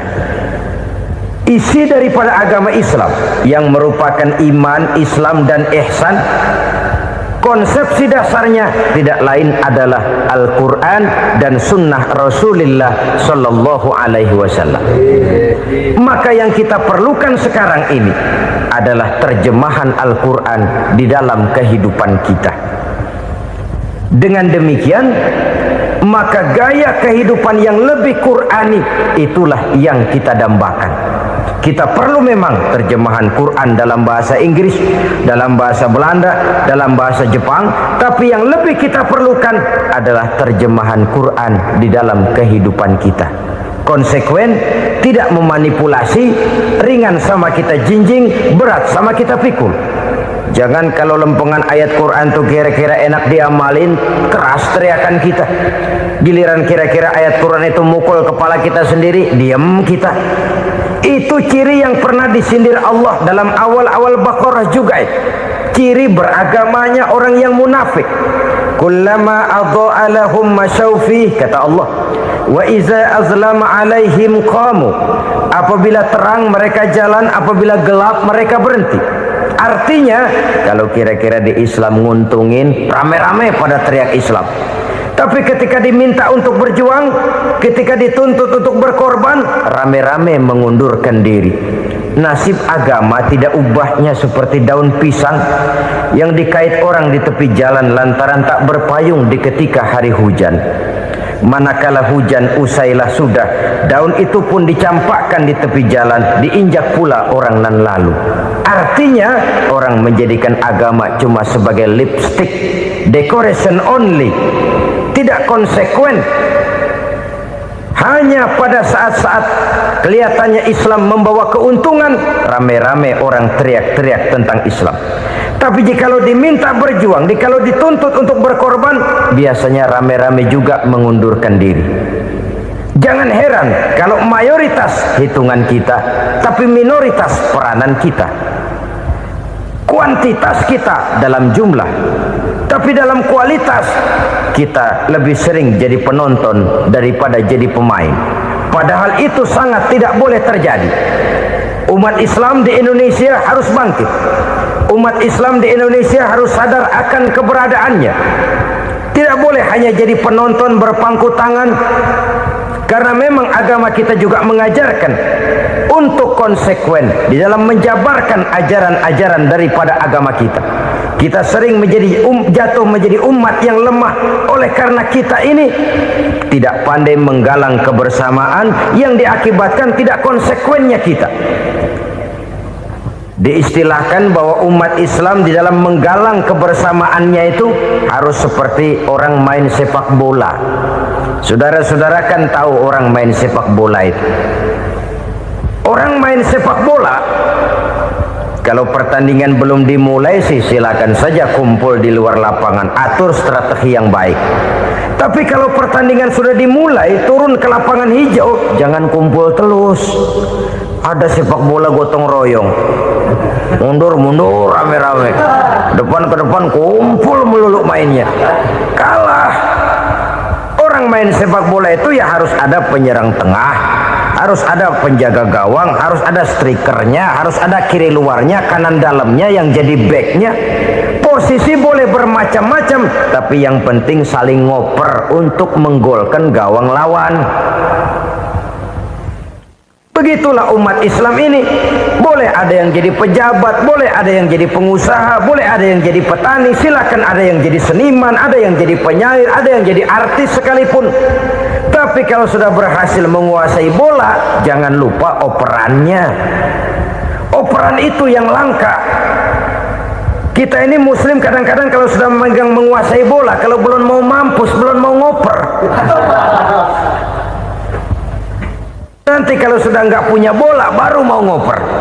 Kalau sudah dengar-dengar mau dekat pensiun baru mau jihad, baru mau berjuang, baru mau ngurus pesantren. Tanda tangan sudah tidak laku, memo sudah tidak dihargai, baru mau berjuang. Kemarin kemana mas? Kita tidak pandai memanfaatkan posisi. Dengan kata lain, kalau kembali kepada persoalan kita, konsekuensi kita terhadap agama yang kita anut ini belum ideal. Kita masih lebih sering berislam ini pada saat-saat yang menurut perhitungan kita membawa keuntungan. Tapi kalau diminta berjuang, dituntut berkorban, yang itu pun hakikatnya adalah untuk kepentingan kita juga. Allah tidak pernah menuntut kita untuk jihad bagi kepentingan Allah, itu tidak. Berjuang menegakkan agama Allah, apakah untuk kepentingan Allah? Tidak. Untuk kepentingan kita. Sebab nilai-nilai jihad itu pada akhirnya akan membawa kita kepada suatu kebahagiaan. Setidaknya kalau tidak di dunia, tentu di akhirat sebagai syahid. Oleh karena itu, pada bagian akhir ini saya ingin mengajak, marilah kita konsekuen. Sekali kita berkitabkan Al-Quranul Karim, mari dia kita jadikan pedoman. Jangan cuma kita jadikan sebagai penghias dinding, pelengkap rumah, bahwa di rumah kita ada Al-Quran, tapi yang baca kecoa. Habis pada bolong tuh Quran. Yang penting kan punya Quran. Ditaruh di pintu rumah, biar apa? Biar kuntilanak kagak masuk katanya. Ya, apa itu nasib Quran? Cuma kerjanya jaga pintu, ngusir kuntilanak, ngusir memedi. Bagaimana kita hidup menurut tuntunan Al-Quran? Kadang-kadang tidak pernah menjadi masalah bagi kita. Maka bagaimanakah Al-Quran akan mungkin membawa keberkahan dalam hidup kalau ajarannya kita injak-injak dalam keseharian kita? Mewujudkan gaya hidup yang lebih Qurani, itulah yang akan kita rintis di dalam kehidupan kita, bertahap, step by step, menurut kemampuan yang ada pada kita. Jika jalan ini tidak bisa kita selesaikan, percayalah akan ada generasi penerus yang akan melanjutkan usaha dan cita-cita mulia itu. Jadi percaya kepada Taurat, percaya kepada Injil, sekadar percaya Allah dahulunya sudah menurunkan itu, tapi kita tidak wajib mengamalkannya. Kenapa? Generasi Injil masa berlakunya sudah kedaluarsa. Taurat masa berlakunya sudah kedaluarsa. Injil pernah berlaku untuk orang Nasrani di zaman Nabi Isa. Taurat pernah berlaku untuk orang Yahudi di zaman Nabi Musa. Setelah generasinya berlalu, datang Rasul penutup yang membawa Al-Quranul Karim, maka Al-Quran itulah yang berlaku menjadi pedoman sampai hari akhir nanti. Jangan jauh dari Al-Quran, karena apabila ini kita lakukan, maka kita akan kembali kepada satu gaya hidup yang jauh dari tuntunan agama, dan itu artinya kita akan semakin jauh untuk meraih kemenangan. Saudara-saudara kaum muslimin rahimakumullah, yang keenam, yang terakhir, orang-orang bertakwa yang akan meraih kemenangan itu wabil akhirati hum yuqinun. Mereka percaya, mereka yakin seyakin-yakinnya akan adanya hari akhir, di mana seseorang akan mempertanggungjawabkan seluruh perbuatannya di dalam hidup ini. Dan tidak ada satu perbuatan yang bagaimana kecilnya sekalipun yang tersembunyi dalam pandangan manusia yang tidak akan dibukakan persoalannya di mahkamah Qadi Rabbul Jalil di akhirat nanti. Itulah sebabnya maka percaya kepada akhirat disebut secara khusus. Padahal di awal tadi sudah dijelaskan yu'minuna bil ghaib, percaya kepada alam gaib, dan alam gaib ini termasuk akhirat. Kenapa pada bagian akhir disebut lagi akhirat? Karena ternyata bahwa kepercayaan kepada adanya akhirat merupakan induk dari kepercayaan terhadap adanya malaikat, setan, jin, dan lain sebagainya, dan akan lebih memberikan sugesti dalam kehidupan manusia untuk meluruskan gerak hidupnya. Jikalau satu saat tergerak hati akan berbuat kejahatan, ingin mencuri, sadarlah, awas ada akhirat. Sebab kalau kita cuma teriak awas ada polisi, itu cuma tertunda sementara, begitu polisi meleng embat. Kalau kita ingin berbuat jahat cuma berteriak awas ada hansip, cuma sementara, ketika hansip itu ada. Tapi kalau ceritanya awas ada akhirat, mau menyeleweng awas ada akhirat, mau berjudi awas ada akhirat, mau mencuri awas ada akhirat. Keyakinan yang akan meluruskan gerak hidup manusia sehingga gerak itu jadi lebih terarah dan terkontrol, tidak merugikan baik diri sendiri, lebih-lebih orang lain. Ternyata bahwa kepercayaan kepadanya adanya hari akhirat sanggup menjadi sumber daya kontrol dari kehidupan manusia, sehingga ia tidak terjebak dalam perbuatan maksiat dan munkarat. Saudara-saudara kaum muslimin, inilah saja yang kita bicarakan pada pertemuan kali ini. Semoga Allah Subhanahu wa taala memberikan kekuatan zahir dan batin kepada kita untuk dapat meraih kemenangan dengan beriman kepada yang gaib, mendirikan solat, membelanjakan sebagian dari rezeki yang diberikan Allah, percaya kepada Al-Quran, beriman kepada kitab-kitab yang diturunkan sebelum Al-Quran, lalu meyakini adanya hari akhirat. Terima kasih atas segala perhatian, mohon maaf atas segala kekurangan. Usikum wa nafsi bitaqwallah. Wassalamualaikum warahmatullahi wabarakatuh.